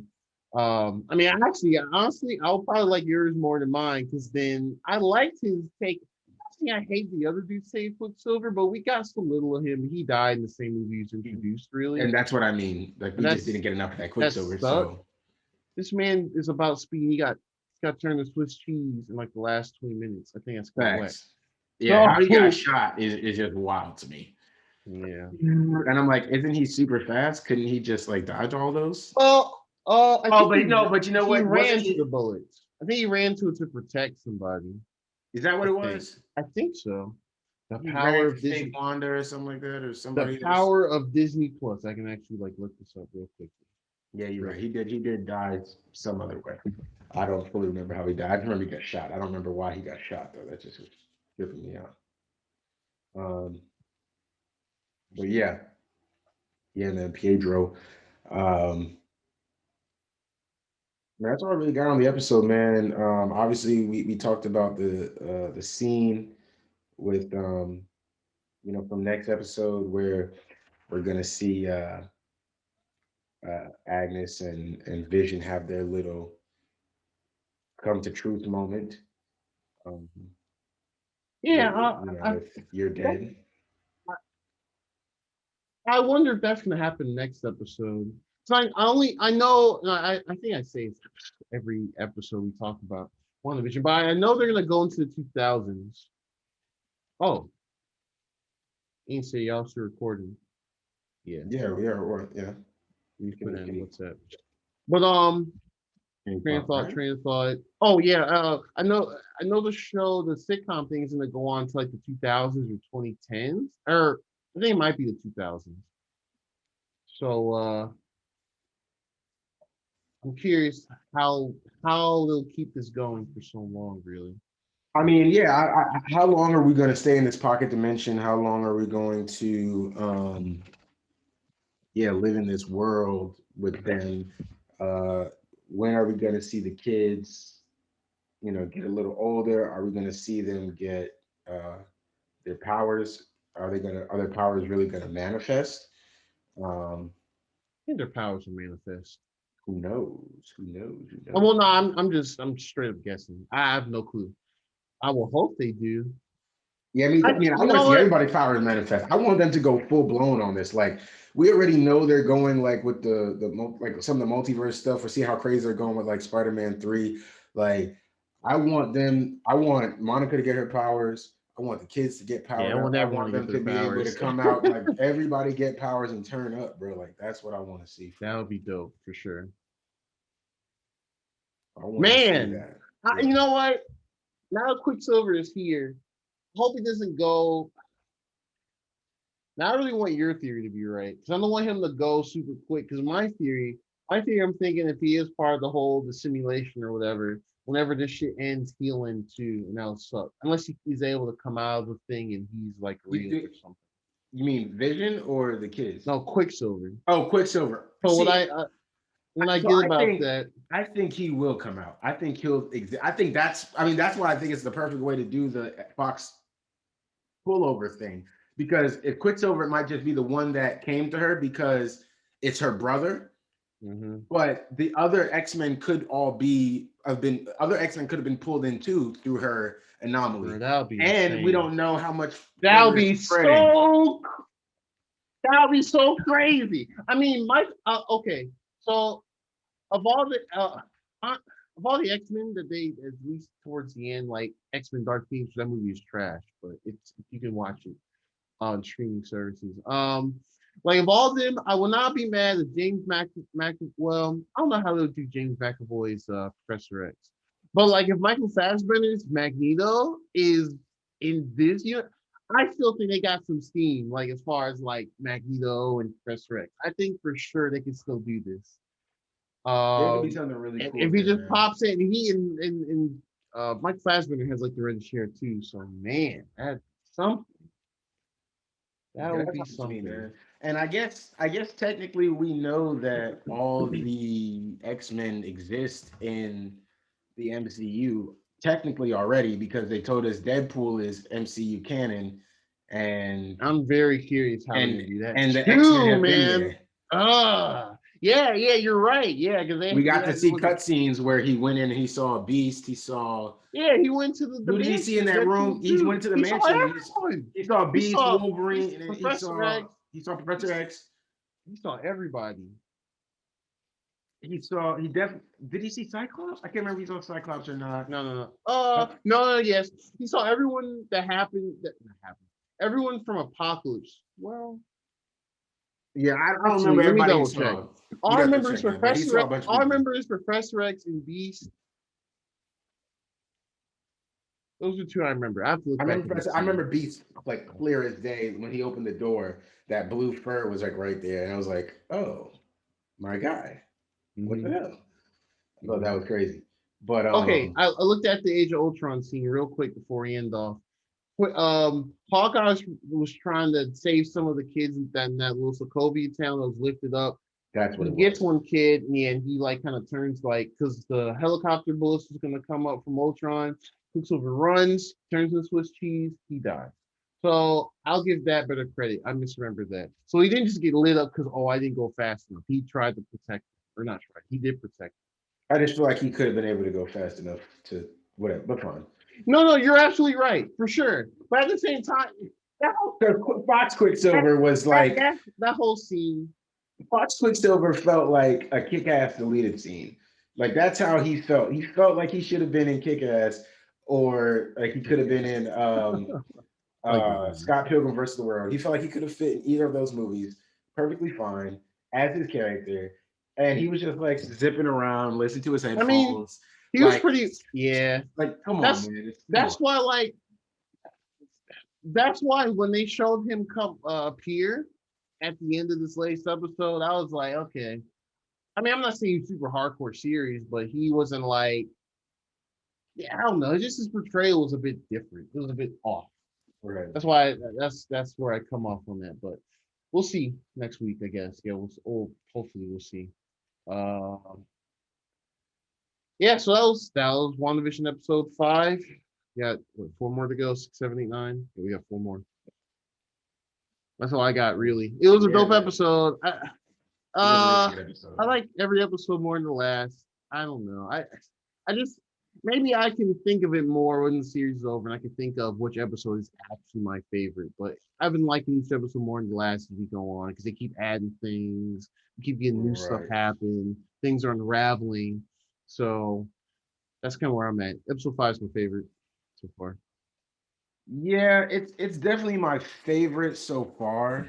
Well, no, I don't know if it's definitely because the last episode was really good too. I like that. But last episode was the episode 4 was the first one that felt like, okay, now we're here for real. Like we are watching the MCU for real now. Like I might not have been 100% sure where it was going at first, but now I know for a fact we're watching the MCU. Like episode 4 gave me that, and I really appreciated it for that. So I won't act like I am I don't want to be recency biased. I think episode 4 is still my favorite. But that could change easily. The way they're going with these episodes, you know what I mean? The way they did the whole thing with episode 5, and I mean, just all the action, Wanda coming out the reality to be like, yo, leave me the fuck alone or I'll kill you. Like, just like Wanda is like fully lost. I love it, man. I love it. So I want to, I want to see where this goes. I'm trying to hold out for Ian a little bit here because he says he's on the way back. Yeah, I just saw that message too. Trying to see if we can get him back. Guess who's back again. Bezerk's back. Tell a friend. Guess who's back? Guess who's back? Guess who's back? Guess who's back? Bezerk's back. Okay. We're back in. I mean, you did. We're gonna do all the editing to get us back in, but we were at the tail end of WandaVision. But you can just kind of. We were really at the end of WandaVision. You can just give us the WandaVision episode feelings, breakdowns, whatever, bro. Ran on it. It was a dope episode. leading up, starting off with let me see. Oh yeah, with showing the scene where what's the girl's name? She's Monica. Darcy. Not Darcy. Was it? Oh yeah, Agnes. Agnes. The scene where Agnes comes in and says, "Hey, you want me to just take it from the top?" Right? Run that back on time for the one. That was crazy. Don't worry about it. You can take it from the top. That was nuts. The kids. She's fully aware. She's fully aware. Mm-hmm. She's not with the bullshit. In fact, freaking Wanda acknowledges like, yo, like she just watched our kids grow up. Yep. To age 10, and she wants all of that shit. Right. So, totally normal. Say a word. Okay. I said maybe you can let down your white guard. face and show your popsicle face, but facts. That was interesting. The scene where she takes down the drone, and then she steps outside the bubble. Yes. And says, "Hey, accent." Yeah. I'm with the shits though. I'm with the shits. Yes. I don't want this drama. Yeah. And I was gonna say, the previous episode where she pushes Monica out of the that still made me feel like she was, not fully aware of all of her actions. Like it looked like she was out of control in that season. Like she was like, why did I just do that? That's out of character. She might have a little bit of bipolar thing going on. They might try to do it might be a bipolar. Because I think she wanted Monica gone, but I just feel like she might not have used that much force. She might have tried, like regular Wanda, away from Vision, like not having the kids right there, might have tried to be like, listen, I'm doing this for myself. Get out. I'll send you out. I'll take you outside. Yeah. Get out and leave me alone. All right? Just make that simple. I think but mad Wanda with the kids and the pregnancy, and she was like, yeah, get out. Like, fuck you. Yeah. So I think that definitely had a big part to do with it. Yeah, that was nuts. What else? So after the thing, oh yes, and then the kids asking her to bring the dog back to life. Mm-hmm. And then conveniently after that, after her little speech about how, you can't just bring things back to life, you can't just do that. Freaking Vision comes walking in. like, oh, you can't? Okay, cool. You said what, Mom? Mom, you were saying what again? Almost as if they're aware. I don't think they're aware that Vision is, but they definitely are aware that things in their reality. I think the kids aren't aware that their reality isn't the real world, right? They obviously know nothing else. So to them, this is the real world. But they know their mom can affect things. They know their mom has special abilities. They don't really notice that their mom, they don't know what's the bigger overall arc that their mom is doing with the and all that shit. Yeah. They don't know that. But. So that was an interesting little scene right there. Right. And then, of course, the grand finale when we see that Pietro has been recast as old buddy. They recast Pietro. It's like that. My reaction to that, I see him right. I'm like, okay. I see they're about to bring that. They're going to bring the brother back because they were alluding to the brother the whole time. Yeah, they kind of were. I was like, okay, cool, that's nice. And then I see it's him. I'm like, oh my god. And then I hear old girl say they recast Pietro, and that shit killed me. That shit was hilarious. Y'all niggas tripping right now. Y'all that was hilarious. Man. Y'all on one. Kevin Feige, a mastermind of the man. Like, you can't write better than this, man. This is excellent writing here. For that one. That was crazy, man. Regardless of how this plays out, it's fire that they did it. Yeah. I appreciate. I mean, but are we really that surprised considering what they're doing with Spider-Man? Because didn't William Dafoe just get like set up to be in?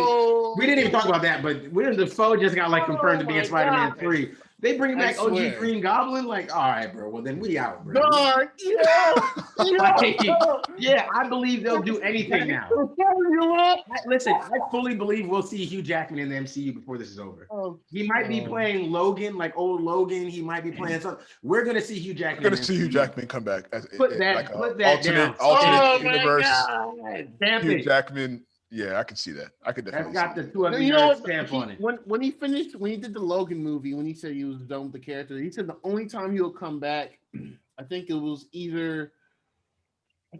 it was either with something in the MCU or Deadpool. It was one of the two. Oh, I can't remember now. Well, they didn't need him for the Deadpool reference scene when he killed whatever like was that when he was going through like his past lives or whatever, and he When killed Deadpool killed, yeah, He killed Wolverine. I mean, yeah. he didn't do that. That's not a yellow card. Oh my god. But yeah, Jackman. You know, I always say Hugh Jackson. It's Jackman. That's actually wild. Jackman. Yeah. Mr. Hugh, yeah, I think he's gonna come back because I think that is 100%. Yeah, like it. Everybody's. Why not now? Why not? Yeah. Bring Halle Berry back. Hell, Robert Downey Jr. might come back in this bitch, man.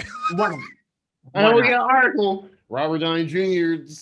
to $2 billion reprise his role, right? Reprise his role as Iron Man. Tony Stark is like, okay. Robert Downey Jr. is set to return to Iron Man role for $2 billion. A scene. Bring that nigga back. Oh, he gonna come back as Jarvis or some shit. They should bring him back as like a life form thing, like they did in Far From Home, where he was just like the projection thing. That's always been my expectation. Like, I mean, Chris Evans saying he'll reprise his role. I mean, technically, Steve Rogers is alive. He's just old as shit. Like, yeah, I don't need him to reprise his racist ass "I ain't stop racism" role. He went back in time. He went back in time after living through everything with superpowers and was like, "Yeah, I just married the girl I loved. Like, you ain't stopped none of the Martin Luther King. Hey, bro, it's MCU. Racism don't exist. All right, bro.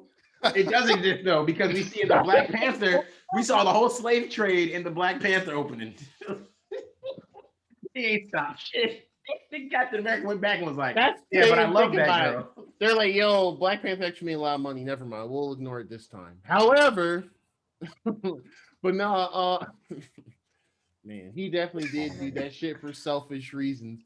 But yeah, like for Robert Downey Jr., I would expect him to be like a hologram mentor figure, maybe for Ironheart or something. Oh, I fully expect that. I fully expect that. Oh yeah. Because Ironheart is supposed to follow in the footsteps, not exactly of Tony Stark, but like she's a super genius. She's an inventor. She's an engineer. She makes her own suit.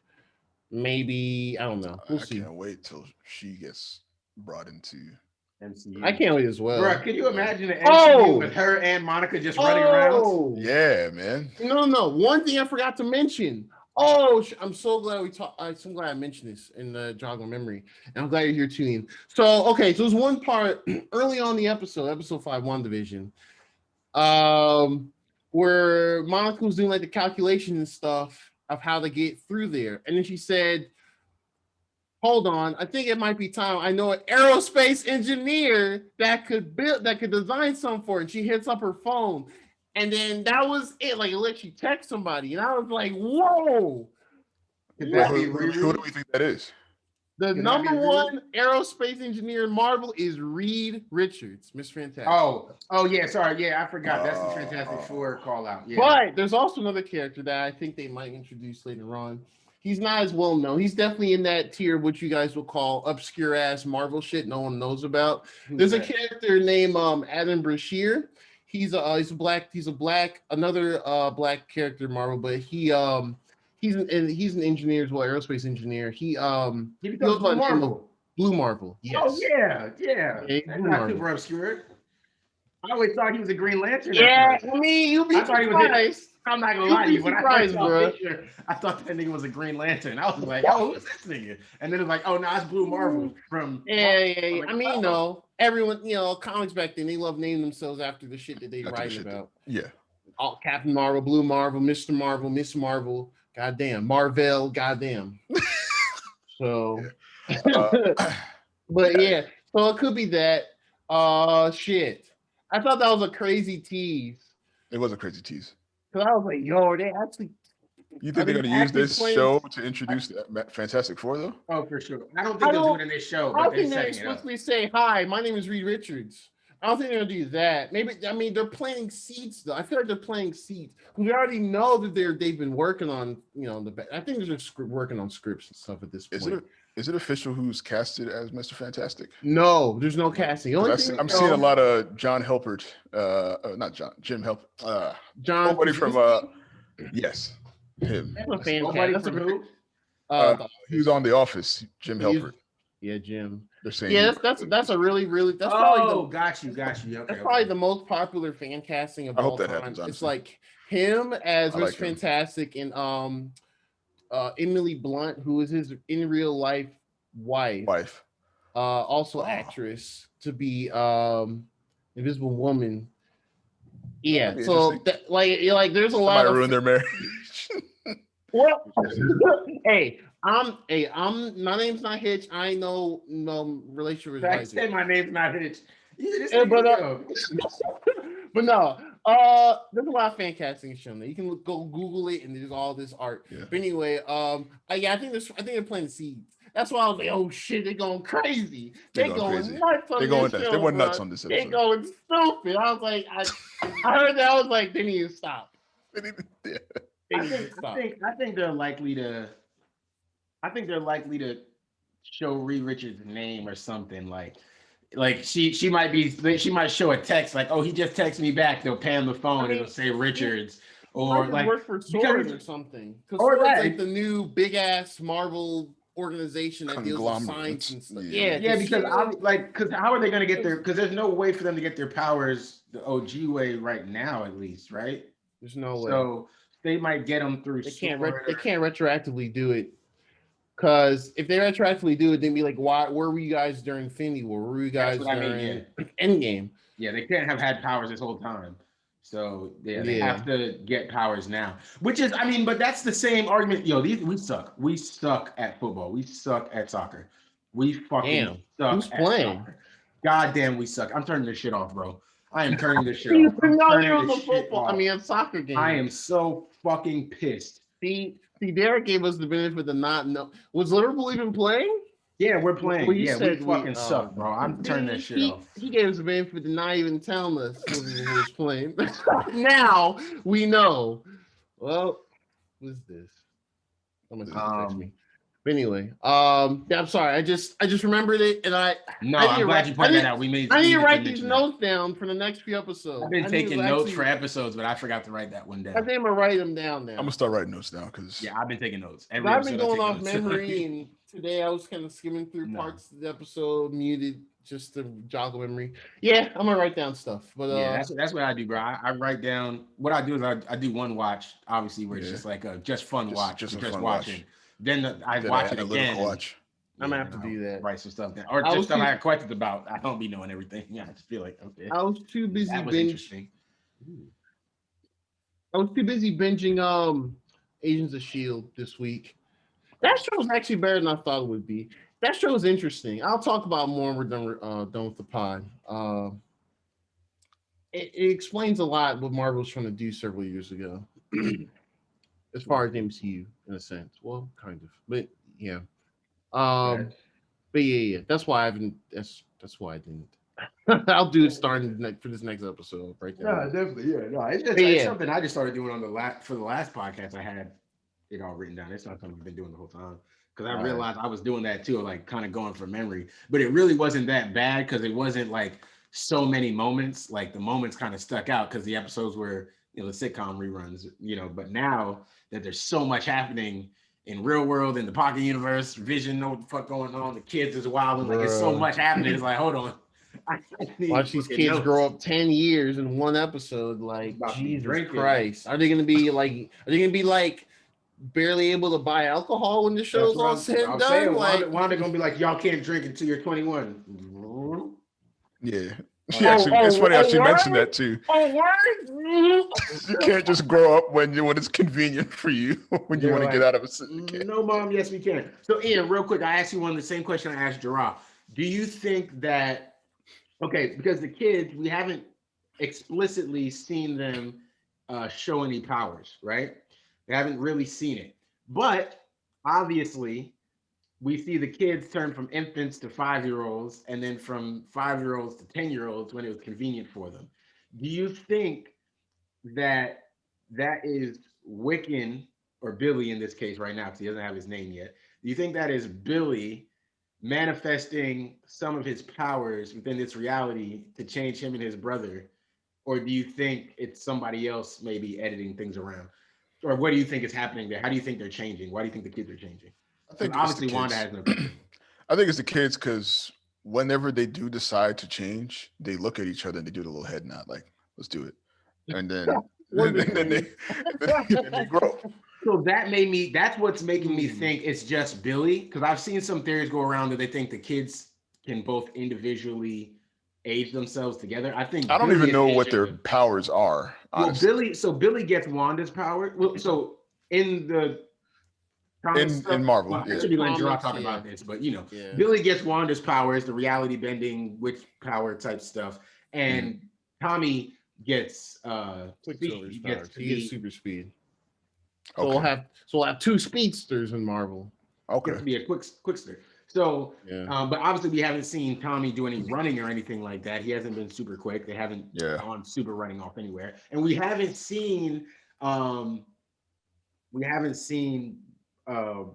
Billy do anything reality overt.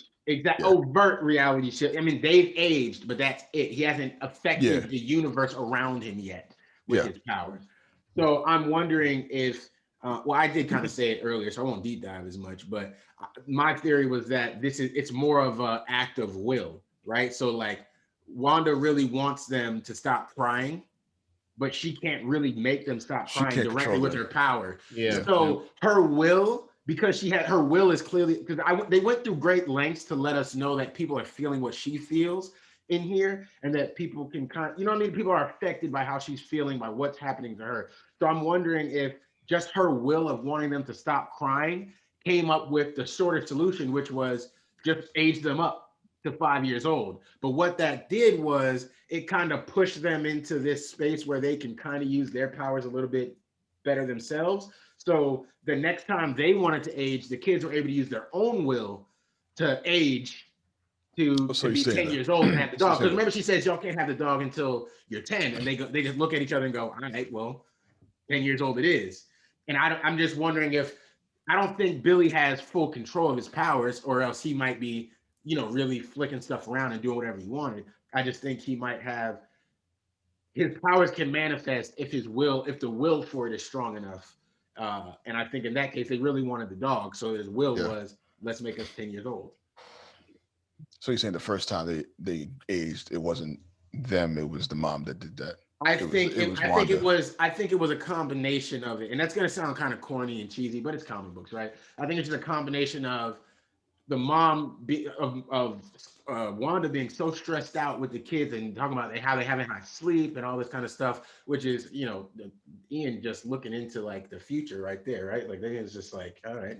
My mom told me I didn't cry a lot, so I mean I might be. Ian like I got the good genes. I'm like, might be all right, man. You're like, they about to cry for shit. So never cry. Maybe Ian was like, this life shit, I'll deal with it. Whatever. I don't know, bro. Your kid is Bro, I'm investing in a good pair of noise canceling headphones, and we're gonna be easy. That's how speaking from day one. So I'm reviewing the Sony WHM X5s and first noise canceling Walkman. And let me tell you, I don't hear this nigga crying at all.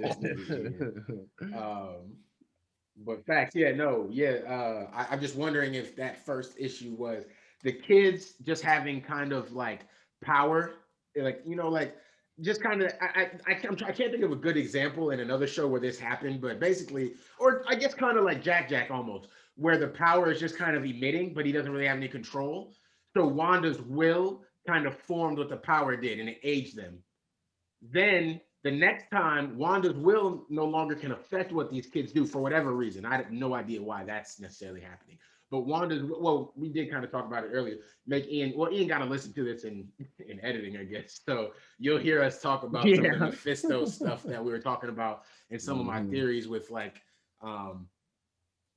with how maybe maybe Mephisto offered her some souls, and that's how she's managed to have 2 kids that exist, but she can't control them. And she has Vision, who we're noticing she's losing a little bit of control over fully. She's not fully able to, he knows too much, he's too aware, and it's clear that I'm going to operate as if my theories, right? Mephisto gave her 3 souls, 2 kids, one husband, typical sitcom family, right? So Mephisto gives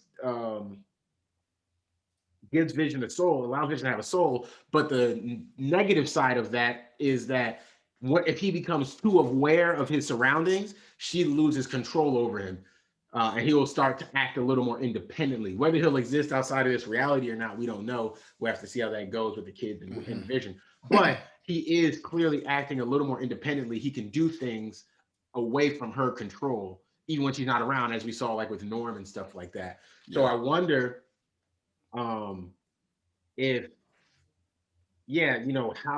how this is going, because in the same breath too, one thing we pointed out was that they're really when kids don't show up in Westview until Vision asks Wanda directly, why are there no kids in Westview? Why are there no other children in Westview? Nobody else has kids. There's no other children, but we have children. Why is that the case? Literally right after that, we get the commercial for Lagos, and now there's 2 new children in that commercial, 2 children in that commercial. They're spilling stuff, and now we have a commercial for paper towels, and there's kids. And then obviously next episode is going to be the Halloween episode where there's a bunch of kids running around now. That's true. So clearly somebody, whether it's Wanda or not, is affecting how we're visualizing things, and trying to keep Vision in the dark seems to be the biggest thing. Billy and Tommy knowing things that they know doesn't seem to be that big of a deal, because they don't know any other reality exists other than the one they're in. So I don't think she's too concerned with, because they accept that their dad has powers, that they have powers, that their mom has powers, that she can do stuff. None of that is really tripping to them. And they haven't questioned why there's no other children in the neighborhood either. They haven't questioned that, but fine. I just wonder how that's going to manifest, going forward, because now there's a bunch of kids. Now we're getting populated. So my question was, where did those kids go within these first 4 episodes until now, or first 5 really until now? Where did all the kids, because you think of Westview as its own place, where did any of those kids go? I won't rehash the whole conversation. I just kind of did a little bit, but listen, when you hear it back, you can hit us in the group chat and tell us your thoughts on this shit. Yeah, and we'll talk about it next. We'll definitely revisit a lot of this next week anyway. Yeah, for sure. We'll learn more, obviously, but episode was really good. I know Gerard said that episode 5 is a favorite episode still. I like everyone more than the last. I hate it. That seems to be the. I'm still impartial to 4. I'm sure. I feel like it gave us this for me. Like 4 was the platform for all the shit really going left. So I'm still like, the blip scene was still really cool. Her coming back and all that kind of stuff. 4 was my, big one. But this one was cool too. And I guess we'll end this too. Oh, my bad. Who's just? I was gonna say another scene that I thought was dope was when they started to roll the credits on the show at the point where they would have in the previous episodes. Literally, right before the big fight happens, and then, that shit was wild. That's exactly where the credits would have rolled. On I was like, okay, amazingly. And they did that amazingly. And did you see it where it was like she tried to zoom out, and then it's like Vision pulled you back in? You're like, nah, bro, we having this talk right now. Loved it. That was dope. That was beautiful. Perfection. How do you feel about Monica and Captain Marvel having beef? I don't know enough information to know what that was about. Have you seen Captain Marvel? When you listen back, you're gonna hear our theories. You're gonna be like, we got it. We got it right. Yeah. We right. I'm pretty sure we right. We right. I think we hit the nail on the head. Yeah, I think we got it right. Yeah. What? He was like, damn it. I want to say it again. I'll say it again. Basically, we're saying that they got beef because obviously Monica grew up with Captain Marvel, all of this stuff. So she lived through everything else we saw, right? MCU, Civil War, Age of Ultron. She lived through all that. She was alive for all of it, experienced every bit of it. So when it came to the whole Civil War stuff and the Sokovia reports and all that jazz.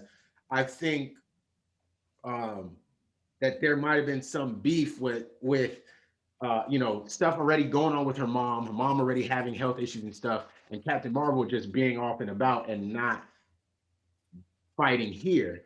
And I think that might also add a little more context to that tone we got at the end of, was that Infinity War or the beginning of Endgame, whenever Captain Marvel finally showed up, and she was like, yeah, but all those other worlds don't have you guys. Like those other worlds, like she said that with a little bit of animosity, and it always makes me wonder how much of the screenplay and how further in the future of the MCU do the actors know, because there's only so much they can know. Like even they have to like stop telling Tom Holland information because he was just like snitching to us every chance he got. Like he would just do an interview and be like, "Yeah, I'm Miles Morales." Like he'd be like, "Fam, what? Shut up."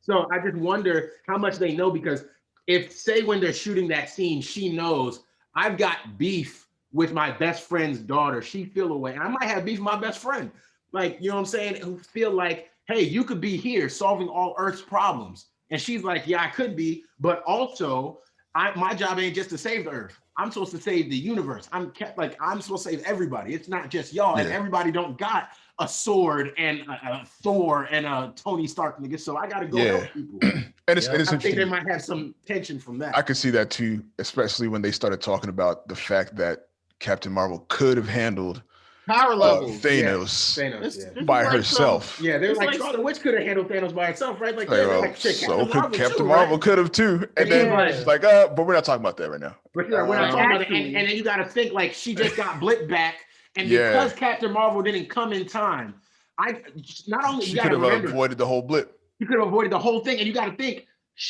Captain Marvel might feel some regret towards everything too, because she comes back. When she comes back, finds out her friend's dead, and finds out her best friend's daughter is blipped away. So the two people that she really cares about on Earth are gone. And she could have stopped it. And now she's even more pissed. Monica's more pissed now because she missed out on her mom. Her mom passed away. Well, now she thinks it's because Captain Marvel was there to do the thing. If you had came here and stopped everything, like, you could have off-ripped it, man. Like when we pressed the button. I don't know how they're gonna resolve this beef, because that's a hell of a beef. Yeah, my mom is going because you could have Captain Marvel that's the world. That's justified. I would say that's gonna be some stress. That's gonna be some stress. And she's gonna be strong too. Yeah, and she's gonna be strong. Arguably stronger. And we were arguing about that, about her already having her powers, whether they've manifested or not. We were arguing about her already having her powers because the MRI comes back. The MRI comes back blank. Yeah, I was thinking she does. So we're saying like maybe that's light. So she might. I think she has a power, but she hasn't.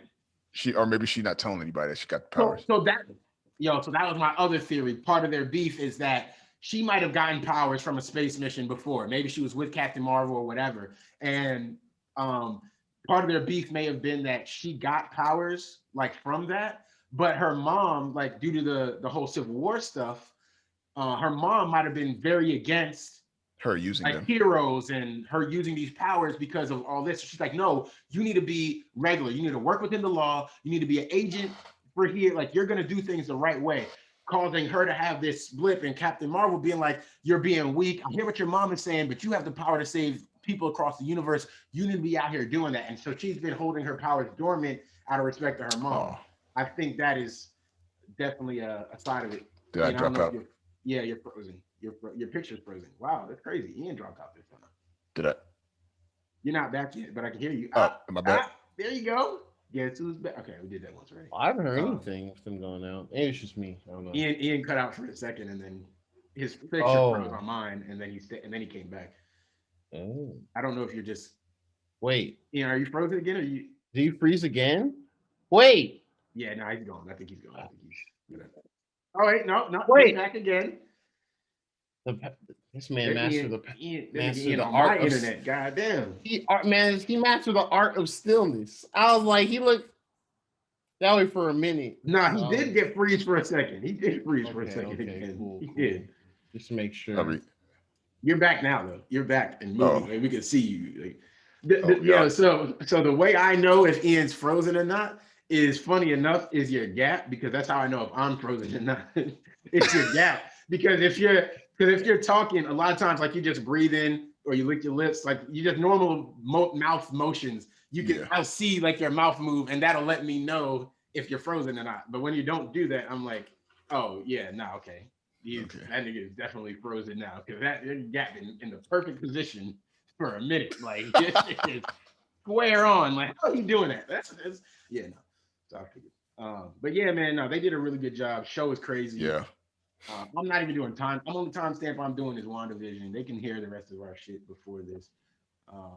Hopefully, I think I'm gonna start doing something here. Hold me to this, people. And y'all know y'all won't because y'all don't talk to nobody. Y'all be coming on YouTube though. Y'all be coming on YouTube sometimes. I fuck with y'all who comment on YouTube. Y'all some real niggas. The rest of y'all real niggas too, but you know, comment somewhere. You know, somewhere. But I'm thinking about doing like Two Ugly Nerds shorts because that little stigma draw right there wasn't that bad. We could do little things off like that are just shorter topics. I think I suggested this before. I'm pretty sure we've talked about it. Just shorter topics. It could be a topic that like a technically speaking topic that comes out in the middle of the week, and instead of waiting until Sunday, you know what I mean? If we don't have anything super deep to dive on it, instead of waiting until Sunday, you and Jirah could do a Zoom just like this right now, if we're going to do them in person, then that's a little different. We'd have to coordinate. Yeah. But as it stands now, you can hop on a Zoom real quick and just do a Two Ugly Nerds short. I call it Two Ugly Nerds shorts, and just do a little technically speaking, little 15-30-minute episode or whatever on the technically speaking topic or whatever. Yeah, it's definitely down. And that'll cut down some of our episodes, our podcast length times, some weeks here and there. Yeah, and that'll allow us to so we don't gotta feel like we gotta fit everything into the to 3 hours or whatever. Yeah, I can see that. Break it up a little bit. Yeah. Let me know if y'all fuck with that, man. Let me know on YouTube if y'all want to see something like that, or do y'all like having 3 hours? Let's do every time. I mean, that doesn't mean we won't do 3-hour episodes because I like to talk, as y'all can tell. I like to talk too when it's the right topics. When you want to talk, you know what I'm saying? And Ian when he really wants to talk about it, he will. Y'all know that. If y'all been listening, we just have to have the right streak of topics. Yeah, the stars got to align. He'll get out. Planets gotta be next to each other. With us. So for sure. Let us. Two Ugly Nerds shorts. That's a good idea. And we could sell some merch. Shorts with Two Ugly Nerds on them. Fine. Hey man. It's all work in progress. Don't give the sauce too much. Yeah. Ian Vision. I've been on some real Berserk Vision last couple of days. Berserk Vision. But yeah, man. Let me know what y'all think about that. Let us know what y'all think about that idea. I don't have anything else for today, man. What else? Y'all got anything else y'all want to talk about on this episode, or we out of here? Man, let's wind this down. Let's end it. Yeah. I ain't got nothing much else. It's 1:30. Liverpool sucks. What can you say? So Super Bowl start. Kind of like me during the regular season NFL. Giants have bad drive. Oh, I haven't checked. It might be 7. Yeah, let's see real quick. The internet has the answer. Is it? I threw my phone because we suck. Oh yeah, that's right. You got cracked now. No. Okay, no cracks. Nice. No cracks. No cracks. It said it started 6:30. Okay. Bucks at Chiefs. Where is this? Well, it doesn't matter really because no one's there, but it doesn't matter. Yeah, Bucks at Chiefs. They coming back again. Didn't the Chiefs play the Patriots last year? No, that doesn't make sense. They played Niners. They played Niners. That's right. Yeah, and then everyone realized that Patrick Mahomes was that nigga. That and Jimmy G was a fraud. Yo, you're a Niners fan, you know it's true. Let's be honest. You got to hold you to the coat. Anyway, yeah, so that's really it, man. I'm probably gonna be petty and wear my Giants hoodie today. Oh man, I'm gonna be petty as hell. It's too warm in here to be wearing that. But yeah, that's all I got, man. I'll let you hit the outro when you're ready. I'm just distracted. Liverpool lost 4-1 today. We're not going to win the title this year now. Let me not say that. I have to hold my head up. Maybe we will, but feels bad, guys. Feels bad. The only team I have that's consistently winning and doing well is now back to losing. So, anyways, guys, y'all put your prayers in the comments for my Liverpool Reds. Unless you support another team, then fuck them. As always, man, like, share, comment, subscribe, hit the notification bells, follow niggas on social media. Ian, you know what I might try to do for this video? Because I'm gonna have to do a little more editing anyway. I'm gonna try to make all our names, right? I'm gonna try to make them float. Actually, no, I'm not. I forgot. Y'all switched around. Never mind. It switched. That's gonna be nah. Maybe I can do it. We'll see. Maybe I can still do it and just flip it to where you guys are, your names and then your name. And I'll put Berserk music over here for Ian so people can follow him and just see his picture with Krista. And the people can follow Geronimo and see his Nintendo posts. But y'all follow us, like, share, comment, subscribe. Most importantly, enjoy. It's been Two Ugly Nerds, TOO2. I don't know. It's been one of those nerds. Branding will change this year, 100%. At some point, maybe. Look at Ian. Oh, Ian throwing up the. There's a way to throw up a T somehow. We should figure out a way to throw up the T with this. How do we throw the T? TOO? This is the OO, right? But where does the T come from? Where's the? All right, man. We throwing up gangsters. You know what? Nigga throwing up blood, man. This nigga blood, man. Bro, I'm trying to make glasses with the T in the middle, bro. You can tell the audience they throw your O's up. Let's discuss this after the recording's done. Hey, man, don't listen to shit we do, bro. Don't get yourself shot out here. Don't watch anything they say either. Don't get yourself shot at all. Don't throw up shit we say to throw up. Don't throw up nothing. You know what? We're going to be the first podcast that has nothing to throw up ever. Don't throw up shit for us. We've been recording. Throw up one finger. Hey, howdy, guys. You also listen. Oh, you must listen to the Two Ugly Nerds podcast. Yo, if anyone listening to this nonsense at the end, y'all the real ones, for sure. Yeah, if you listen through this foolishness, comment. Hey, y'all talk too long and be like, you right. Tune in the next one. We'll be shorter. Anyway, not. I'm done talking. Anyways, man. Hey, look, man. It's been Two Ugly Nerds. Peace. Yeah. How's your boy? Yeah.